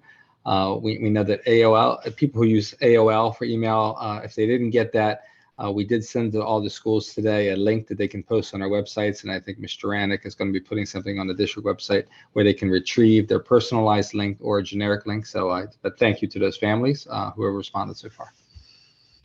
Thank you. Yes, that was a question that came up as well. If I didn't receive it, how do I fill out the survey? So that's really great to know. Thank you, Dr. Rubio. Just a few other thoughts that I had in general. One is, as we develop the virtual academy and even look at, you know, how many people are interested in the different Horizons programs, if we can share with the community timelines of what we're expecting, like at what point do we need families to commit to enroll in a particular program, whether it's the application process to the Horizons programs, or you know, as the virtual academy gets built, what's the date that they would need to commit for that? So as you begin to learn that, so that's a thought, just being able to continue to explain the timelines as they are developed. One other thing, just to similar to what Trustee Nzewi was saying about, we need to think about what you know, what we want to do differently moving forward, because we've learned a lot in this past year. I know one of the things was just Google Classroom was something that, as a parent, I know I had seen some teachers use pre-COVID, right, as a way to kind of organize things, and students were able to sort of see everything in one place and communicate with their classroom. And I think everyone's gotten used to using it this year, and so I wonder if that's something that we will continue. Some of those tools that have really worked well for us. And then also, I know that we've had some questions about, well, how are you going to deal with learning loss? How are you going to find out, you know, where people are at? Are you going to do assessments right away? And I just want to sort of caution people on that a little bit. I think we don't want to, you know, the minute students arrive on campus this fall, set them in front of a computer to take a test that's going to, you know, just kind of generically tell us where they are in things. There's an article by Linda Darling Hammond that is called "Accelerating Learning as We Build Back Better." And I think a few people have shared it out. Dr. Clark, you may have shared it out actually, and some of our educators as well.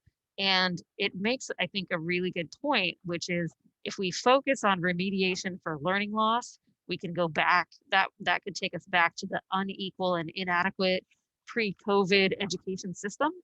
And instead, what we really want to do is set the norm for a new age that builds on how children really learn rather than working against it. And so in the article, she goes through what we know about how people learn effectively. And it's actually not kind of drill and kill exercises or categorizing people as behind and then you need to catch up. A lot of it is really built on you know, experiencing warm relationships, social emotional support, all the outdoors and expressive arts, and really authentic learning tasks. And so I want to make sure that we don't forget about that, and would encourage people to read that article I know many of our educators have made that point as well. All right. Anything else in terms of board members, trustees, direction that you would like to provide, or questions that you have at this point? All right. Thank you very much, Dr. Clark. Thank you. All right. And the public, you may recognize that our board reports did not happen before the superintendent's report. We actually moved those to the end of the meeting to be able to get sooner to the superintendent's report and the topic of the fall. So trustees, let me know what you think about that as a format moving forward. I know we all have our reports that we'd like to give, but often I think that especially right now, the public is very interested in hearing from Dr. Clark and the latest news there. So, all right. Anything else before we move on? Okay, great. Thank you very much. All right, so moving on to our consent agenda 13.0. Items listed under consent agenda are considered routine and will be approved, adopted by a single motion. There will be no separate discussion of these items. However, any item may be removed from the consent agenda upon the request of any member of the board and acted upon separately. So trustees, are there any items that you wanted to remove, or do I have a motion to approve the consent agenda? I wanted to pull 13-14. Okay, 13-14. Any other items?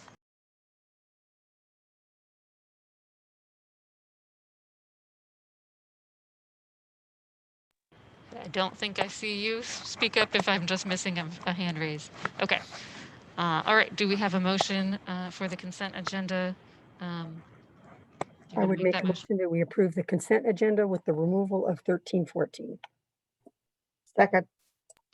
All right. Thank you. Motion by Trustee Mason, second by Trustee Mayo. We'll take that to a vote. Trustee Alas.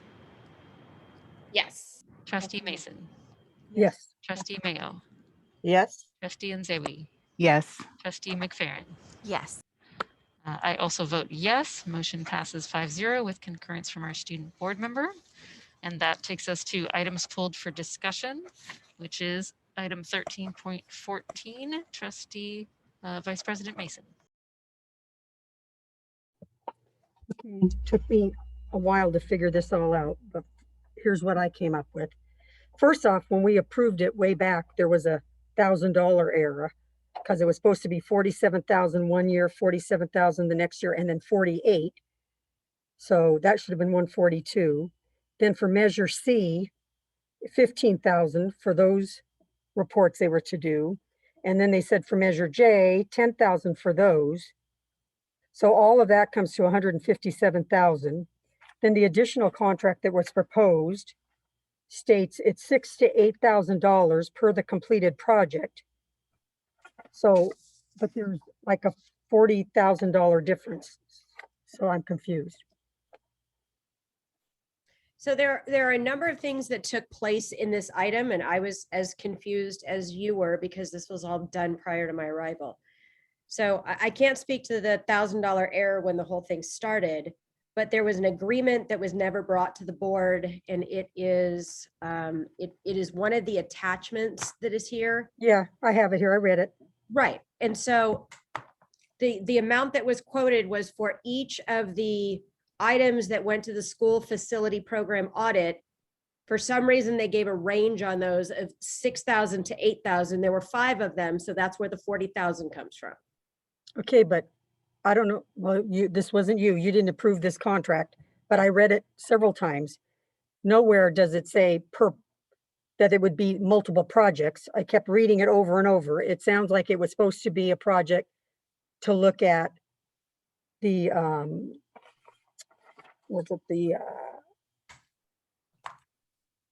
this was one for the school facilities. Correct. But it just, and I don't know, it's just, I don't know how it didn't get approved. And I'm thinking it didn't get approved because I don't think the amount of $8,000 always comes to the board. There's a ceiling on what comes to the board.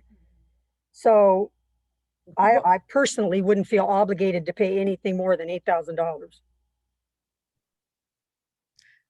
Okay, well, any time that there's a large contract, and this was considered a large contract over the limit of 25,000. If there's a contract of 100,000, even if there's another 5,000 that is added, it should be brought to the board. It was clear from our review and based on the amount of work that has transpired over the last couple of years, as far as every single one of these school sites that needed to be audited, $6,000 to $8,000 is more than reasonable, because they've spent excessive amounts of time with our staff trying to get everything they need, so that we don't have to give money back to the state for projects that were started back in 2012.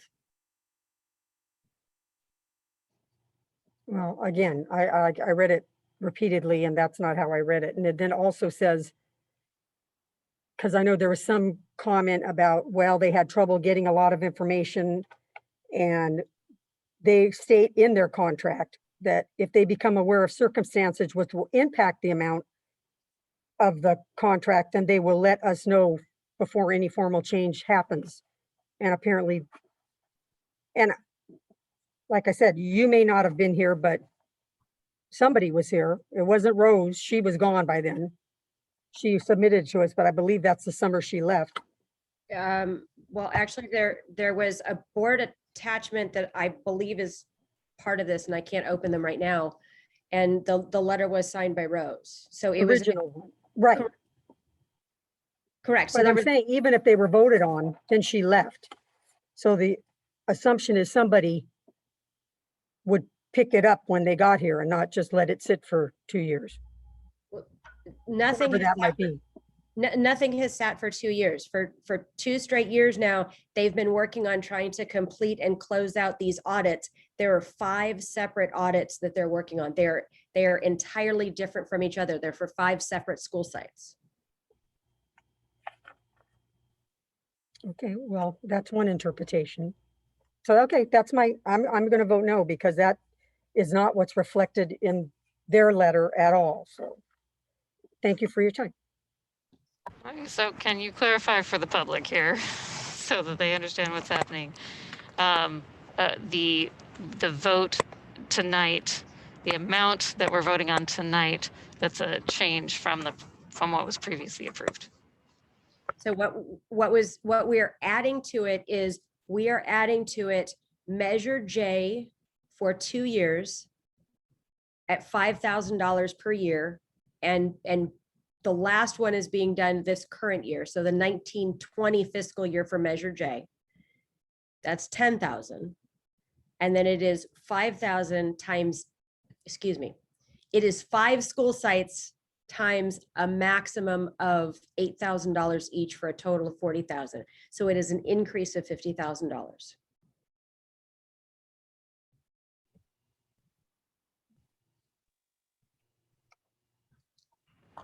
Which is $31,000 more than my interpretation.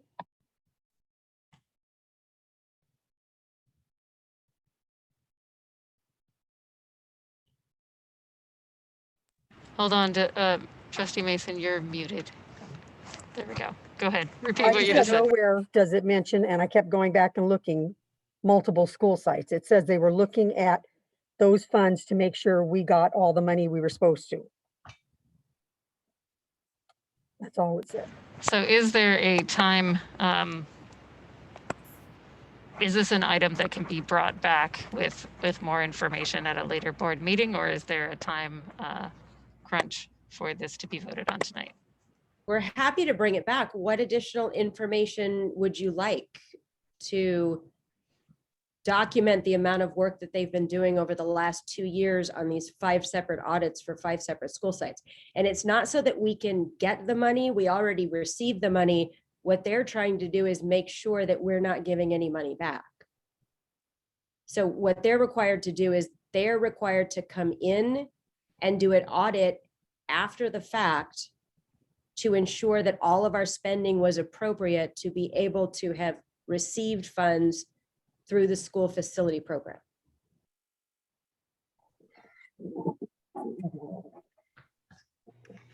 Right, and so if I can interject here, so we have a contract with this company, and they have been providing a service to us. And so now basically they're looking to get paid for that service. And the service that they've been providing for us is auditing work that was done through our bond program, right? And if we do not document that the bond program was done up to par, then we're going to have to give back funds that we received in matching funds or whatnot for these bond programs. Is that right, Dr. Gonzalez? Or That is correct. So the contract amendment, oh, go ahead, Trustee Mayo. Well, I was just going to suggest that if these audits are going back to 2012, they are reviewing documents that were reviewed by previous auditors. I don't believe that Crow was our auditor, during those different periods. So it will take more work for them to cross-check at, all of the invoices. Did we install this? Are there 250,000 bolts, whatever. So there will be that level of detail.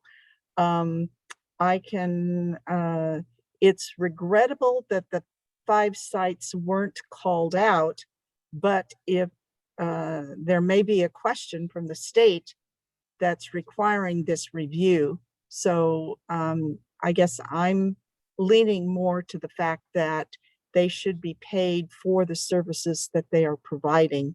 And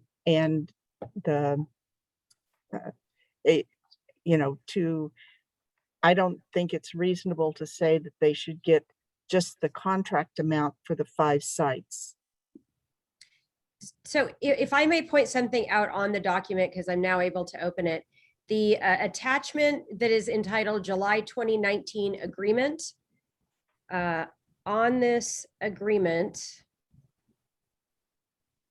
on page 3 under fees, performance audit for the year ending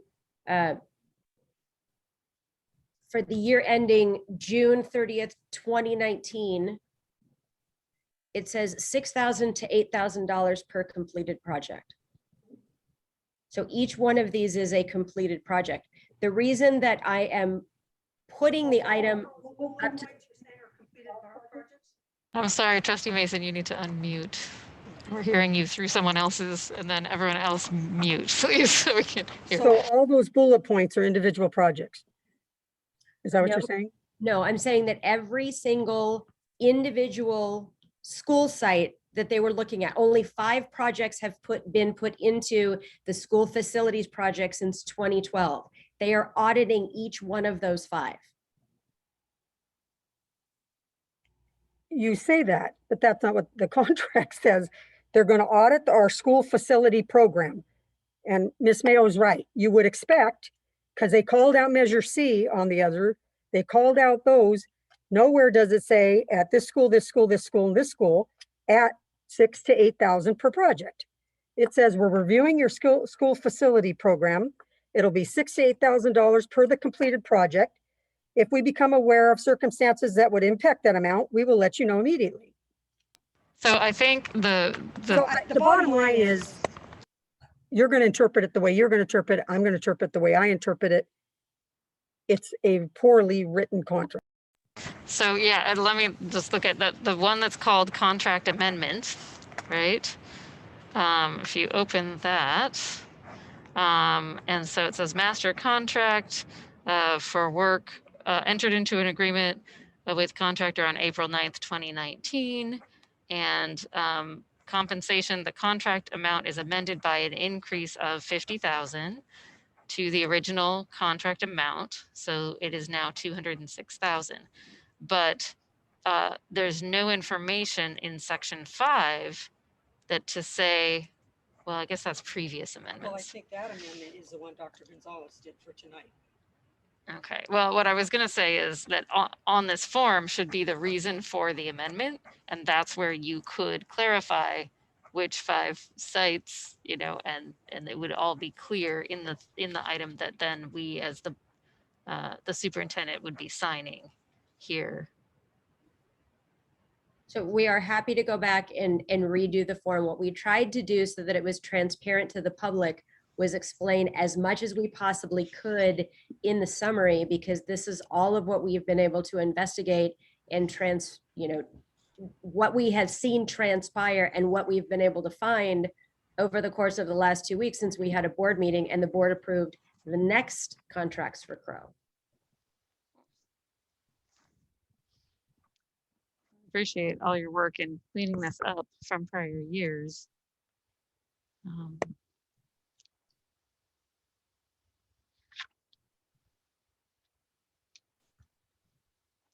But I think the 50,000 piece is, that's the piece that's unclear. We've got all the pieces of the different letters leading up to it. But it doesn't seem clear where the additional 50,000 is coming from. Well, 10,000 is the 10,000 is clear. That's the measure J. It's the other 40,000 that isn't clear, right? 30,000. 40. Right, so the 5, we know that it's 5 sites times 8 is what you're telling us, times 8,000, but we're not seeing that on any of these forms. Okay, we will go back and we can redo the forms and bring it back to the next board meeting. Yep. So I just want to be crystal clear as we're directing staff here. You know, we're in cleanup mode here, and we're trying to bring stuff forward. And so I want the board to let Dr. Gonzalez know exactly what they need, because again, if we're in a contract with these folks, we have them out performing work. We want to be good customers, and so if it's just the list of the 5 sites that they're doing, then she can get that list from me. But are you then going to ask for something more? So please tell us exactly what it is that you want. Because if it's just giving you the names of the 5 sites, I'm pretty sure we could get that pretty quickly. But I don't want to have staff go and do that, and then we're asking for more. So what exactly does this board need? Well, first of all, we haven't even taken a vote on it yet. So, I mean, that hasn't happened, but, you know, but I just want to be crystal clear. If we're not paying someone who's doing work for us, I want to be able to be crystal clear with what it is that we need to move forward.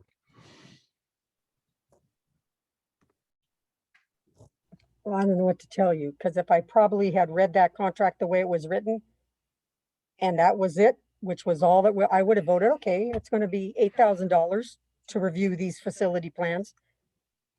So, I mean, I guess if nothing else, we tell them it'd be helpful to have more specific contracts in the future.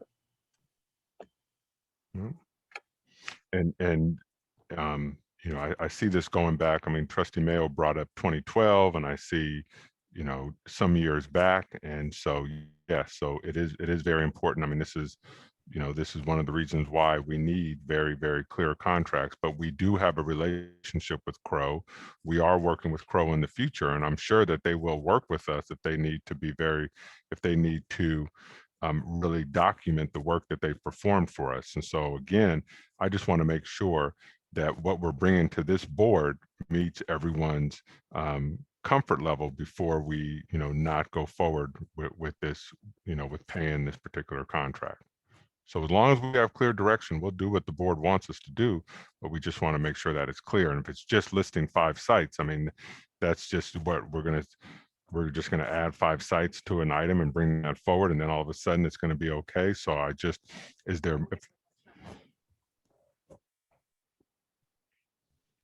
Okay, trustees, do I hear a motion on this item?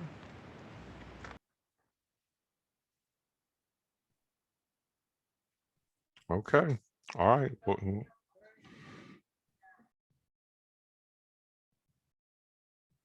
all right, Trustee Mayo, you're muted. Everyone, this is gonna be so great at the next meeting if we're in person that we won't have to keep muting and unmuting. Isn't that exciting? Okay, go ahead, Trustee Mayo. So, Dr. Gonzalez, was there any reason why these 5 sites were selected to be audited? because we did more work throughout the district than just these 5 sites. The only projects that we have submitted to the state's facility program since before 2012 are the 5 school sites that are on the board agenda tonight. And those 5 school sites are Ayers, Valley View, Sun Terrace, Sequoia, and Foothill. There are no other programs that have gone through OPSC and the school facility program since 2012. Okay. So what they're doing is they're doing a very deep dive and audit in to ensure that we don't have to give any funds back because we've already received the funds from the state for these 5 sites. And will this audit provide credibility for our future submittals to for funding? Is there a direct tie to that? Yes, and with the work that they are doing right now and the time they've spent working with Melanie Koslow and her team and Isaac Williams, our internal auditor, we're trying to prevent needing to send back approximately $9.2 million to the state. That's what our auditors are trying to work with us on right now, specifically tied to these 5 school sites. Okay. Thank you. I think that's important information to have. It's important for us to get back into the schedule of submitting our projects for consideration for matching funds from the state programs. And we were able to, for one particular bond program, it was over $250 million when we submitted those funds, the documentation. That may be a piece of this, I don't know. So and it does say per projects, completed project. I do agree with Ms. Mason. It doesn't name the projects, but if we've only completed 5 projects in that time for submittal, then I guess I'm more comfortable with the per project assignment, the dollar amount, $8,000 for each project. I don't know if Ms. Mason sees other information besides not naming the 5 projects specifically in the contract that she had concerns about. Well, till tonight, there was not even mention of 5 projects. I was just going by the documentation I had, and it just said 6,000 to 8,000 per project, which apparently it should just say 8,000 per project because there's not a span of this one's 6, this one's 7. It's just 8,000, which is what it would be more accurate. So yeah, I had no knowledge of how many projects until tonight. Trustee Mayo, you're muted. I'm trying to avoid the background noise. It is in the 2nd paragraph of the docket. It does list the schools there on Right. tonight's agenda. Just not in not in any of the contracts we signed, just what somebody typed on the docket. So we could perhaps have a motion that includes approving this with the addition of the names onto the contract.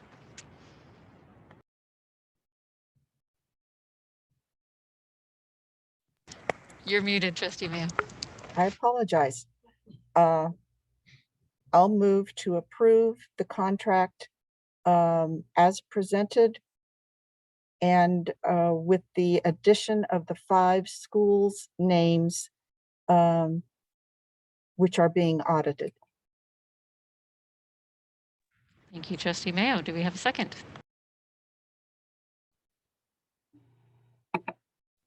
I'll second. Okay, thank you. Motion by Trustee Mayo, second by Trustee Nzewi. Any further discussion?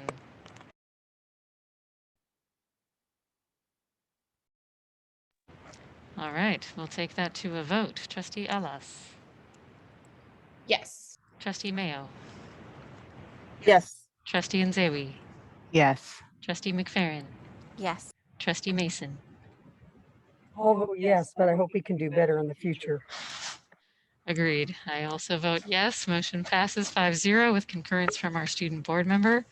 Thank you, staff, for all of your work on this effort, and I think it's clear what we'd like to see in the future. Much appreciated. All right. Okay, so that moves us on to our business items of the night. Item 16.1, review and potential approval of the Williams Quarterly Report for April 30th, 2021. Dr. Clark.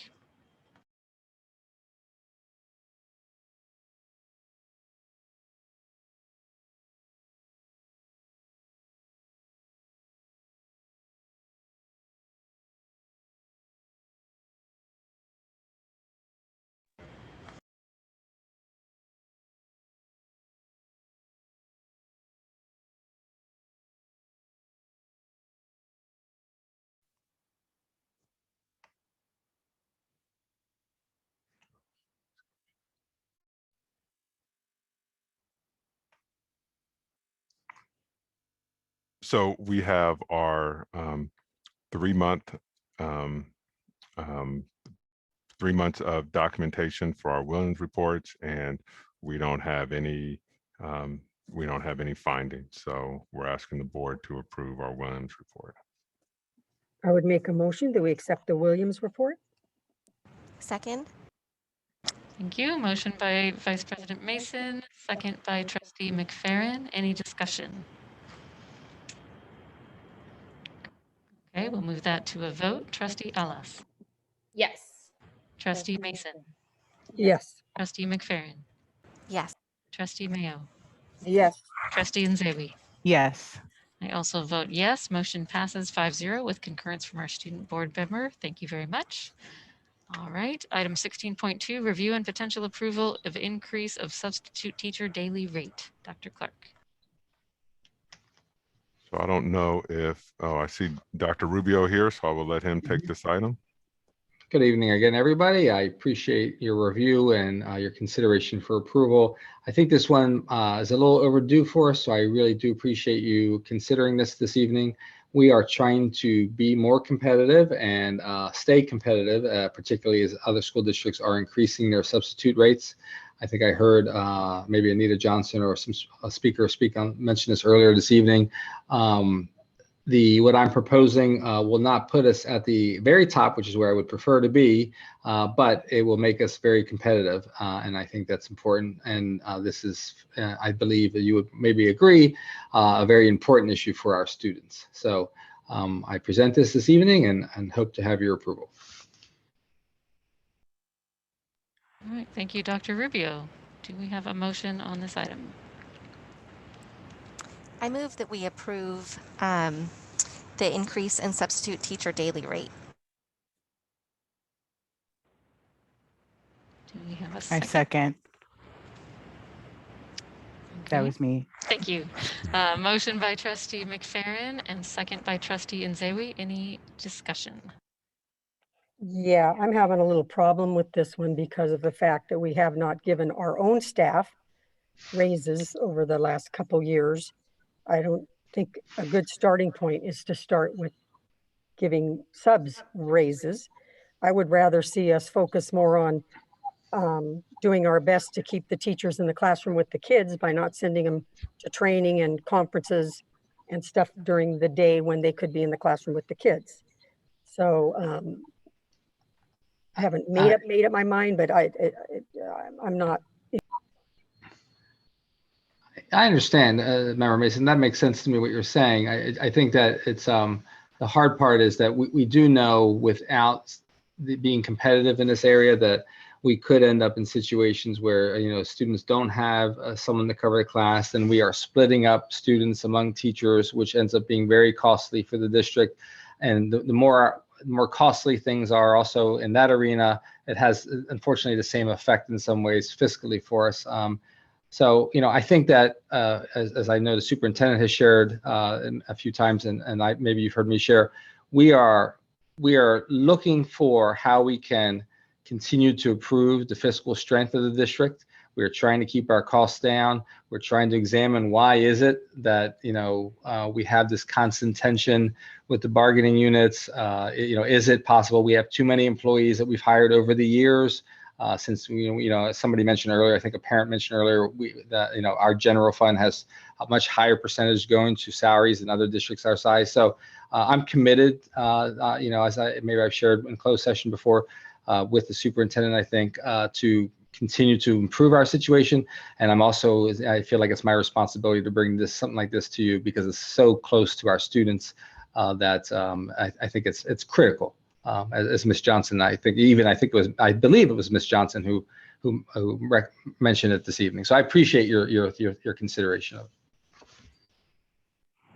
Thank you. Any other discussions, trustees? Trustee McFerrin.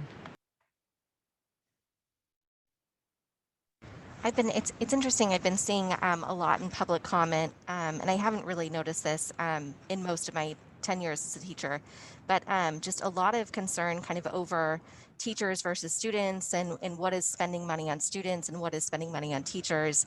And I think this issue of subpay is a really clear one to look at in kind of seeing in what kind of supporting teachers and supporting substitute teachers is supporting substitute teachers, but it's also supporting, our regular, full-time or part-time teaching staff. And there's a direct correlation with doing that and supporting our students. When I think about, and I'll talk about it later in my board report, but when we talk about like best first instruction for teacher, like teacher training is invaluable. When I was at Mount Diablo High School, there were times when we had new teachers that were supposed to go to trainings and then they couldn't because they weren't able to get a substitute. And that ultimately, is bad for students more so than teachers. So I think that we, really need to just remember that students and teachers are really closely linked. And a lot of times, like supporting our teachers is supporting our students, and I think this is a really good example of that. Because having vacancies, having, not being able to find subs, not being able to find high quality subs directly impacts our students. Thank you, Trustee McFerrin. Yeah, I have heard, that pre-COVID, we had situations where someone couldn't get a sub, and so other teachers were needing to cover, by taking those kids in addition to the students that they already had, which can be very disruptive. So then we think about that in a COVID environment, and it's even more challenging. So, yeah. Any other discussion? Trustee Mayo. I liked Ms. McFerrin's points. I think that regardless of whether we, want professional development to be held within the district or we want to reduce the number of trips for professional development outside of the district, there are circumstances where school sites want to do professional development at their school sites and subs are needed. And we've had situations in certain schools where that wasn't achievable either. So therefore the professional development that was being held on site could not be done effectively. Yes, I'm looking at that $750,000 impact for our budget. That number may be less over time, but right now, the projection by staff is that it would be $750,000. Perhaps Dr. Rubio can share how that number was reached as the maximum or as a budget number, because we know that budgets could be less or, staff does come back to us to increase budget amounts. Is this number based on substitutes that have been needed over the last 2 or 3 years? Those kinds of questions. Sure. What I did is I went back and I asked fiscal to pull the numbers for the costs for substitutes. It wasn't a perfectly normal year, but 1920, I may have looked at 1819 as well. I can't recall, but I looked at that so that I could go ahead and gauge if we're doing a mathematical increase in the percentage, right, for the daily rates. Now all subs, sometimes they're long-term, they're not daily, right? So it is an estimation, but assuming the majority are daily. And then I took that the percentage increase of going from 120 to, I think, I don't have the number in front of me now, to 180 or 175. And I did that math on what the looking at the total cost for that fiscal year to kind of give us a fairly, try to be accurate and transparent in what I think it will, the impact it will have. So it's just a percentage increase really on the total cost. Okay. From our prior year, So which I it's, believe was 1920. so 1920, we were in virtual instruction between March and June. Right. Right. So one wouldn't think we would have a need for substitutes, but it must have occurred. I didn't take the time to look at the previous years to see what our substitute final numbers were in the different audits or the annual reports. So, but I do agree that the rate should be increased, and if understanding that our retired teachers receive a little bit more, I think that's a benefit to our district because they're used to working within our system and frequently are the most reliable substitutes for certain school sites, especially at the elementary school level. So I think it's important to welcome those folks back and their experience on our school sites. All right, thank you, Trustee Mayo. So we do have a motion on the table. Any final discussion? All right, we'll take that to, I just wanted to add, I can't tell you the amount of times I've sat here on this DS and had teachers there saying, the most important thing is for the teacher to be in the classroom with her kids. So I would think the teachers would rather be doing their professional development other times than taking them away from the classroom. And I can't tell you how many times that when I wanted to vote no on things because of the impact on the budget, it's like, you know, I get chastised. Oh, well, over time, this is going to really impact us. And all of a sudden, 750,000 doesn't sound like so much money. I apologize if my rationale wasn't, seemed like I was chastising you. I do highly respect your opinion and I think carefully about what you say. Thank you. No problem. Thank you. Trustee McFerrin.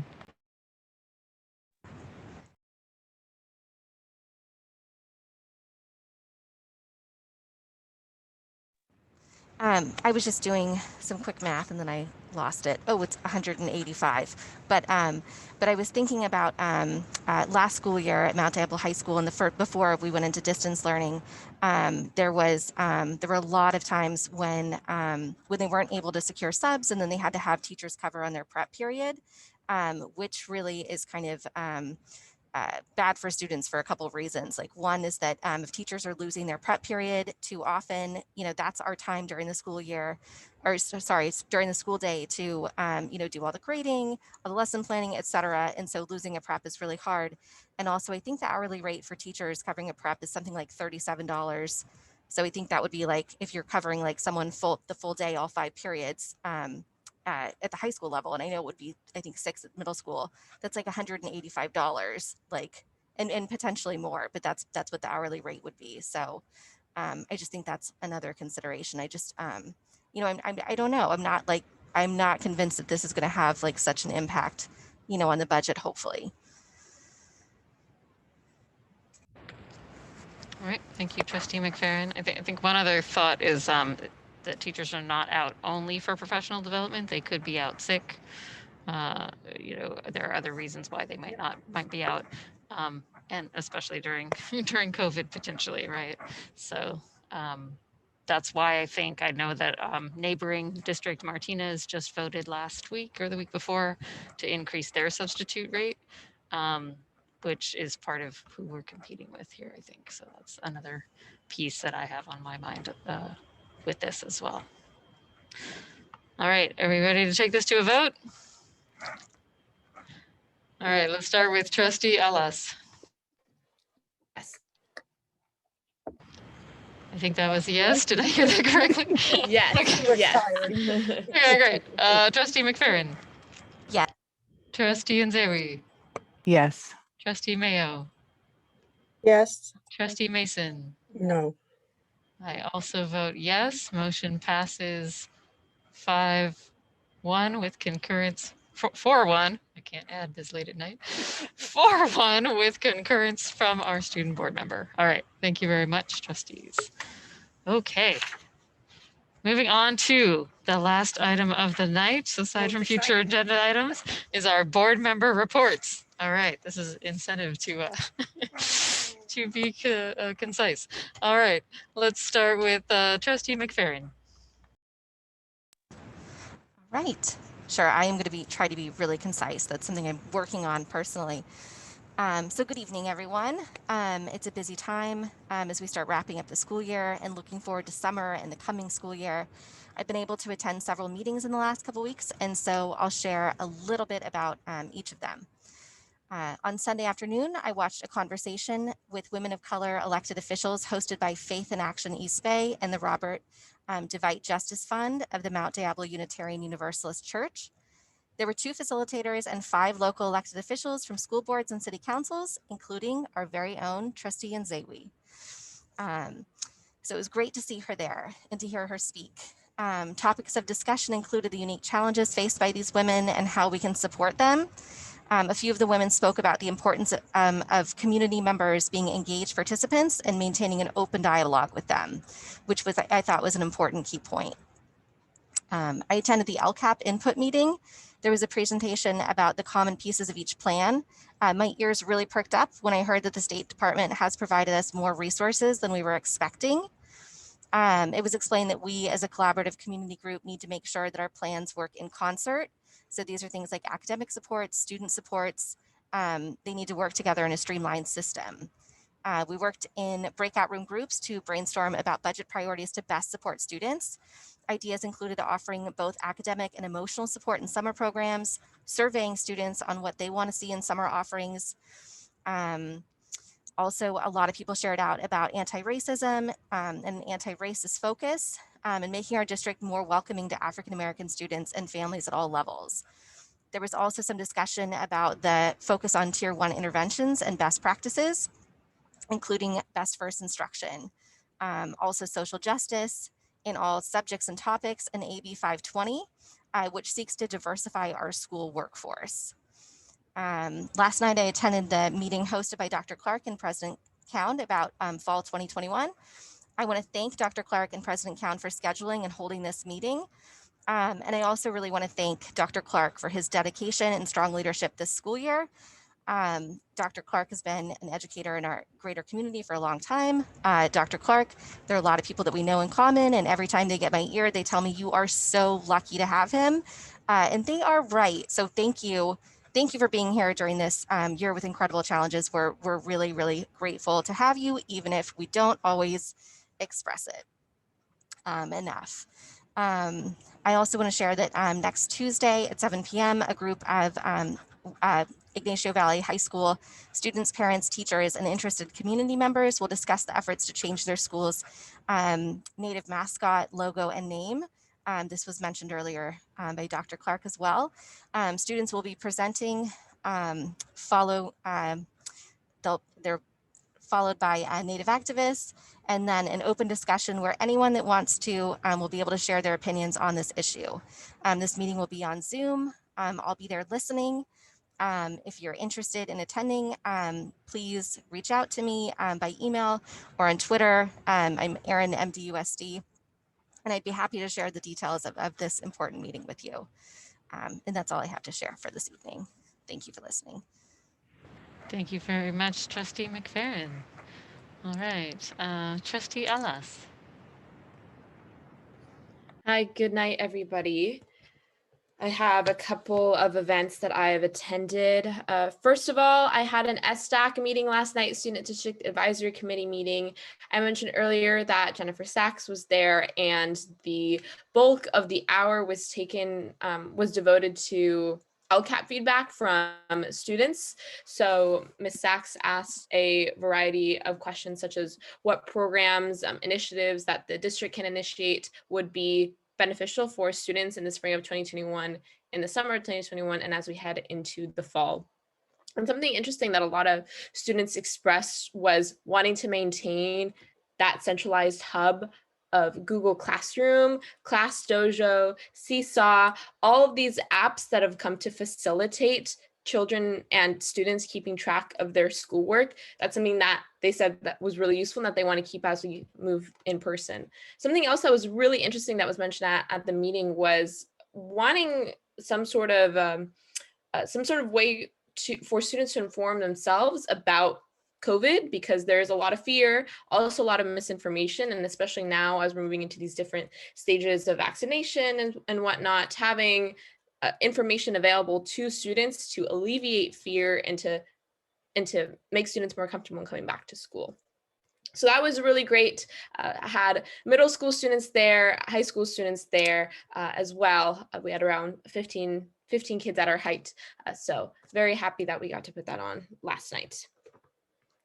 I also went to the community session that Dr. Clark and President Cowan hosted yesterday evening as well. And I thought that was really helpful to parents, especially parents who are kind of in a limbo regarding going back in next school year. I have been lucky enough in the past 3 weeks, I've spent my Wednesday mornings and afternoons at the Monument Crisis Center as the line is going and food is being passed out, hoping to talk to MDUSD families who go to the Monument Crisis Center and hearing, hey, how's hybrid going for your student? Have you gone back? Do you know what's going on in the fall? Have you filled out the survey? I talked to a family today who hadn't filled out the survey, but was going to then when I reminded them. So if you want to head out to the Monument Crisis Center, have a chat with me. I'm there on Wednesdays from 9 to 12. On April 16th, the Student Advisory Committee for the Mount Diablo Education Foundation held our poetry night, slam poetry night. I know we had several of our trustees there, as well as Dr. Clark. I'm seeing some thumbs up. That was a fun evening. We heard a lot of great poetry from some student poets who put a lot of effort and time into their poems and their writing, and that's hopefully going to be an annual thing. We will be opening up applications for the Student Advisory Committee very, very soon, so stay tuned for that, as well as student board member applications for my position. I believe that is it. That's all I have for today. Thank you very much, Trustee Ellis. And yes, that poetry was amazing, particularly the students who brought their own poetry, their own works, and their own experiences to the table. Just really, really wonderful. All right, let's see. Trustee Mason. I attended both the DLAC and well, I think it was supposed to be where the normal PAC was, but they had an LCAP input instead. So I've had a chance to listen to a lot of input on the LCAP from the communities. I attended the Poetry Slam. Thank you, Trustee Alice. That was fun. And then I listened in on the Shore Acres had a bilingual presentation from the health department answering the parents' concerns about COVID. I listened into that. That was very well attended. I got to listen onto a fireside chat with Dr. Walensky, who is the head of the CDC, and talking about where we are. And that was where I first heard that she thinks by the middle of May, they will have vaccinations for 12 to 16-year-olds, and encourage us all, even though we're vaccinated, to keep wearing our mask and doing what we need to do because things are going in the right direction and we want them to keep going in the right direction. I attended the equity committee where Shore Acres Elementary gave a presentation about their program, and their staff shared their why, like the El Monte group had done at the last equity meeting. I attend a monthly equity talk, and this one was about women of color that are superintendents. One was from Hawaii, one was from Colorado, and I'm trying to think where the other one was, Chicago. And that was very interesting listening to how they've been dealing with equity and COVID. And I attended my monthly Bay Point partnership coalition that deals with substance abuse. I attended the local advisory panel meeting last night, where again, we had a presentation about COVID from County Health Department as it impacts the industries in our community and how they've had to change the way they do business. And then this morning, I sat in on the Healthy and Active Before 5 meeting, which I do twice a year. And they were offering information to families about where they could get resources for rent or food or medical or mental needs, anything they needed to support them during this difficult time. So that was a very helpful meeting. And then I just wanted to end with a shout out to our food services. I do it every time I go by the school and they're out there. I walk through and tell them that they're my heroes, because when I'm watching the news and it's Texas or it's Florida and I see cars backed up for miles trying to get food to assist their families, and our families are so very, very fortunate that they can pull in to get their lunches and get a box of food for the weekend. And I just want them to know that we notice the difference that they're making. I know my community does. I know the families do. And like I tell them every time I get a chance, that they're my unsung heroes. So that's it for me. All right, thank you, Trustee Mason. Trustee Nzewi. I will truly be quick. So ditto almost everything Erin said. I was keeping track of who's done what. I've been to the things most closely aligned with Trustee McFerrin. May is has a lot of things to honor, and we didn't honor them all today. So I wanted to let the community know that in our next meeting, we will have more resolutions. I'm particularly working in community to help bring forth the Asian American and Pacific Islander Heritage Month resolution and the Mental Health Awareness Month resolution. So I've recruited folks to help draft those so that it's really reflective of our community. Although we're waiting until May 12th to present them, I do encourage our schools to immediately recognize them as we begin our journey through May 2021 next week. Next week, walk-in vaccines will be available at Meadow Homes Elementary, which is very exciting. Tomorrow, you won't get to see Trustee Ellis, but will be walk-in vaccines by La Clinica at Monument Crisis Center from 9 a.m. to 3 p.m. And it's a Moderna vaccine, so it means you'll have to come back again a month later. If you don't want to walk in and you want to guarantee that you get a shot, you can make an appointment. And I made a tiny URL so I could say it out loud, and you don't have to, because it was a complicated website, but it's tinyurl.com /monumentvax with an X, VAX. And everyone who lives or works in Contra Costa is welcome.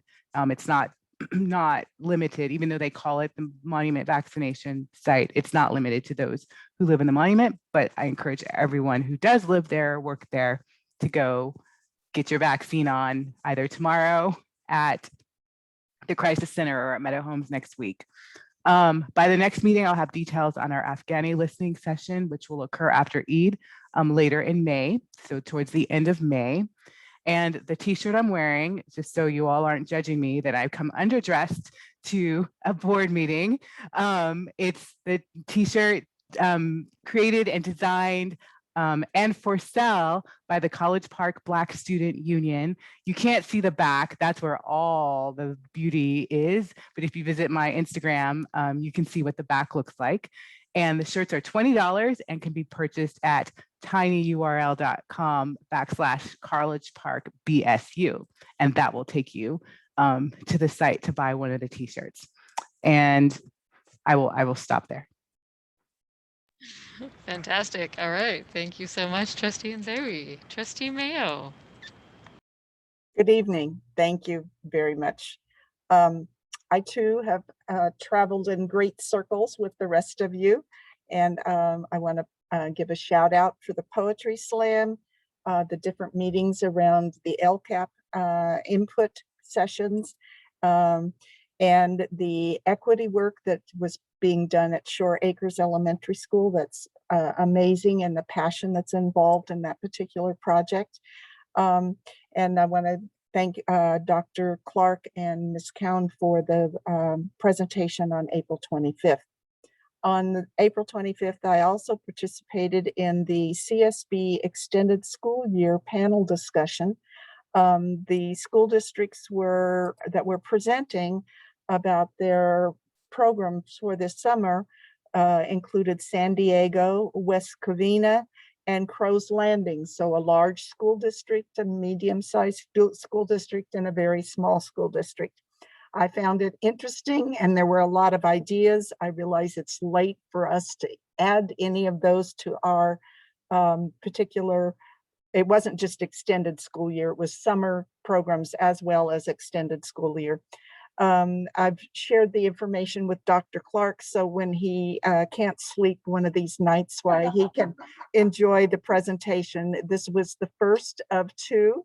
And the PowerPoint that they are including gives a quick synopsis of the information, so you don't have to listen to the tape. It was about an hour and 15 minutes, but it was informative.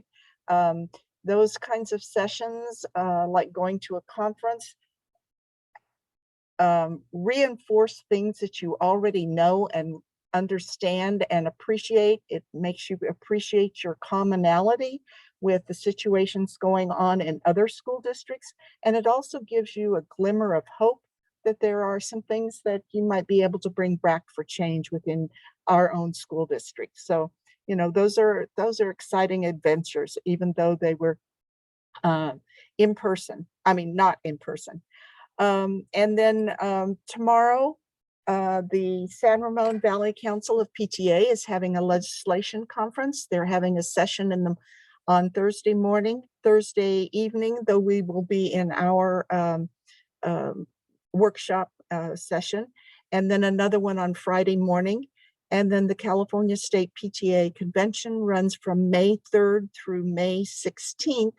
They are offering more than 40 workshops in addition to special sessions and of course, the usual business of bylaws, adoptions, etc. So those are informative work for leaders, as well as there will be some sessions around legislation and what's happening in various PTA districts throughout the state. So I intend to drop in and out of those. They're scheduled at different times of the day, so they won't interfere with regular activities. And I want to applaud all of you for the work. Yes, I understand our board reports take some time, whether they're at the beginning of the meeting or at the end of the meeting. But what I've often heard about our school district is that our board members are involved in our community, and that's a credit to us as a working board. And that's been consistent since I've been on the board. So thank you for carrying on the tradition and supporting our community. Quick question for you, Ms. Mayo. Is a PTA, is there a cost for that conference, or you can just pop in and listen to sessions free of charge? The state PTA convention is $50. It's going to go up to $65, and you need to be a PTA member or you pay a little bit more. The legislation conference that's tomorrow and Friday was free. Okay. So, but to get 40 sessions for $50, that's amazing. So thank you. And I will be happy to share handouts because they will all be available. Fantastic. Thank you, Trustee Mayo. And good question, Trustee Mason. All right. All right. Let's see. To wrap us up, yes, I went to many of those wonderful things that all of you mentioned. Also attended the mental health webinar. So shout out to our counselors for continuing to provide really detailed, excellent information and advice, and having a range of perspectives on there too. You know, in some cases there's been a parent on the call as well, sharing their perspective, or a student. All of those recordings are online, so you haven't missed it. Feel free to go back and watch those. I had the opportunity to visit a couple of schools since the last board meeting, Oak Grove Middle School and Diablo View Middle School. And it's just so great to be able to see our students in person, in action, all over the campuses, inside and out. I even got to hear the band play at their practice, which now they have the coverings for the instruments. Those are starting to get out there. It's so exciting. It's really starting to feel a little bit closer to normal. And appreciate everyone's efforts on the vaccines. There was one more too that I'm not sure, Trustee Nzewi, it might be at on your tiny URL, but starting tomorrow, April 26th, but I think it's ongoing, is a walk-in vaccine clinic that's very close to where La Clinica is located, and it's on Oak Grove Road. So we'll make sure that that's on there if it's not already. But thanks again to Dr. Clark and all the district staff and principals who have really coordinated a lot with County Health to make sure that our families have access. Really excited about that Meadow Homes location. And lastly, there is the Ed 100 Academy for Student Leaders. Just want to remind students and anyone who knows a student, you can go on there and nominate a student to attend. It's totally free this summer in June. And the site shows you who has signed up for this or which school sites. So it looks like we do have students registered from College Park, Northgate, and Concord High. It's not showing any students from Mount Diablo High, YV High, Olympic, or Horizons. So spread the word. It's ed100.org/blog/student-leader-academy, or just Google Ed 100 and you'll find it, I'm sure. But it's a great opportunity, I think, for students that are holding any leadership positions in school next year, or that are applying for our student board member role. There's some key information that I think students learn there. Yes, and I think that's it. All right, so that is our board report. Thank you so much, everyone. So that moves us to item 20, future agenda items 20.1. Anyone have any future agenda items that they wanted to mention here? Trustee Nzewi. I'm just wondering, I know this is coming, but I'm wondering when, and that's the final report from the CCEE, the SIR report of when we'll receive that. That'll be at the next meeting, May 12th. Thank you. Yeah. Very good, thank you. And we had talked about when to move into it in person. The idea is to be moving to a bigger space because the public cannot join us in here. And so Dr. Clark, did you want to mention anything about that? Oh, okay.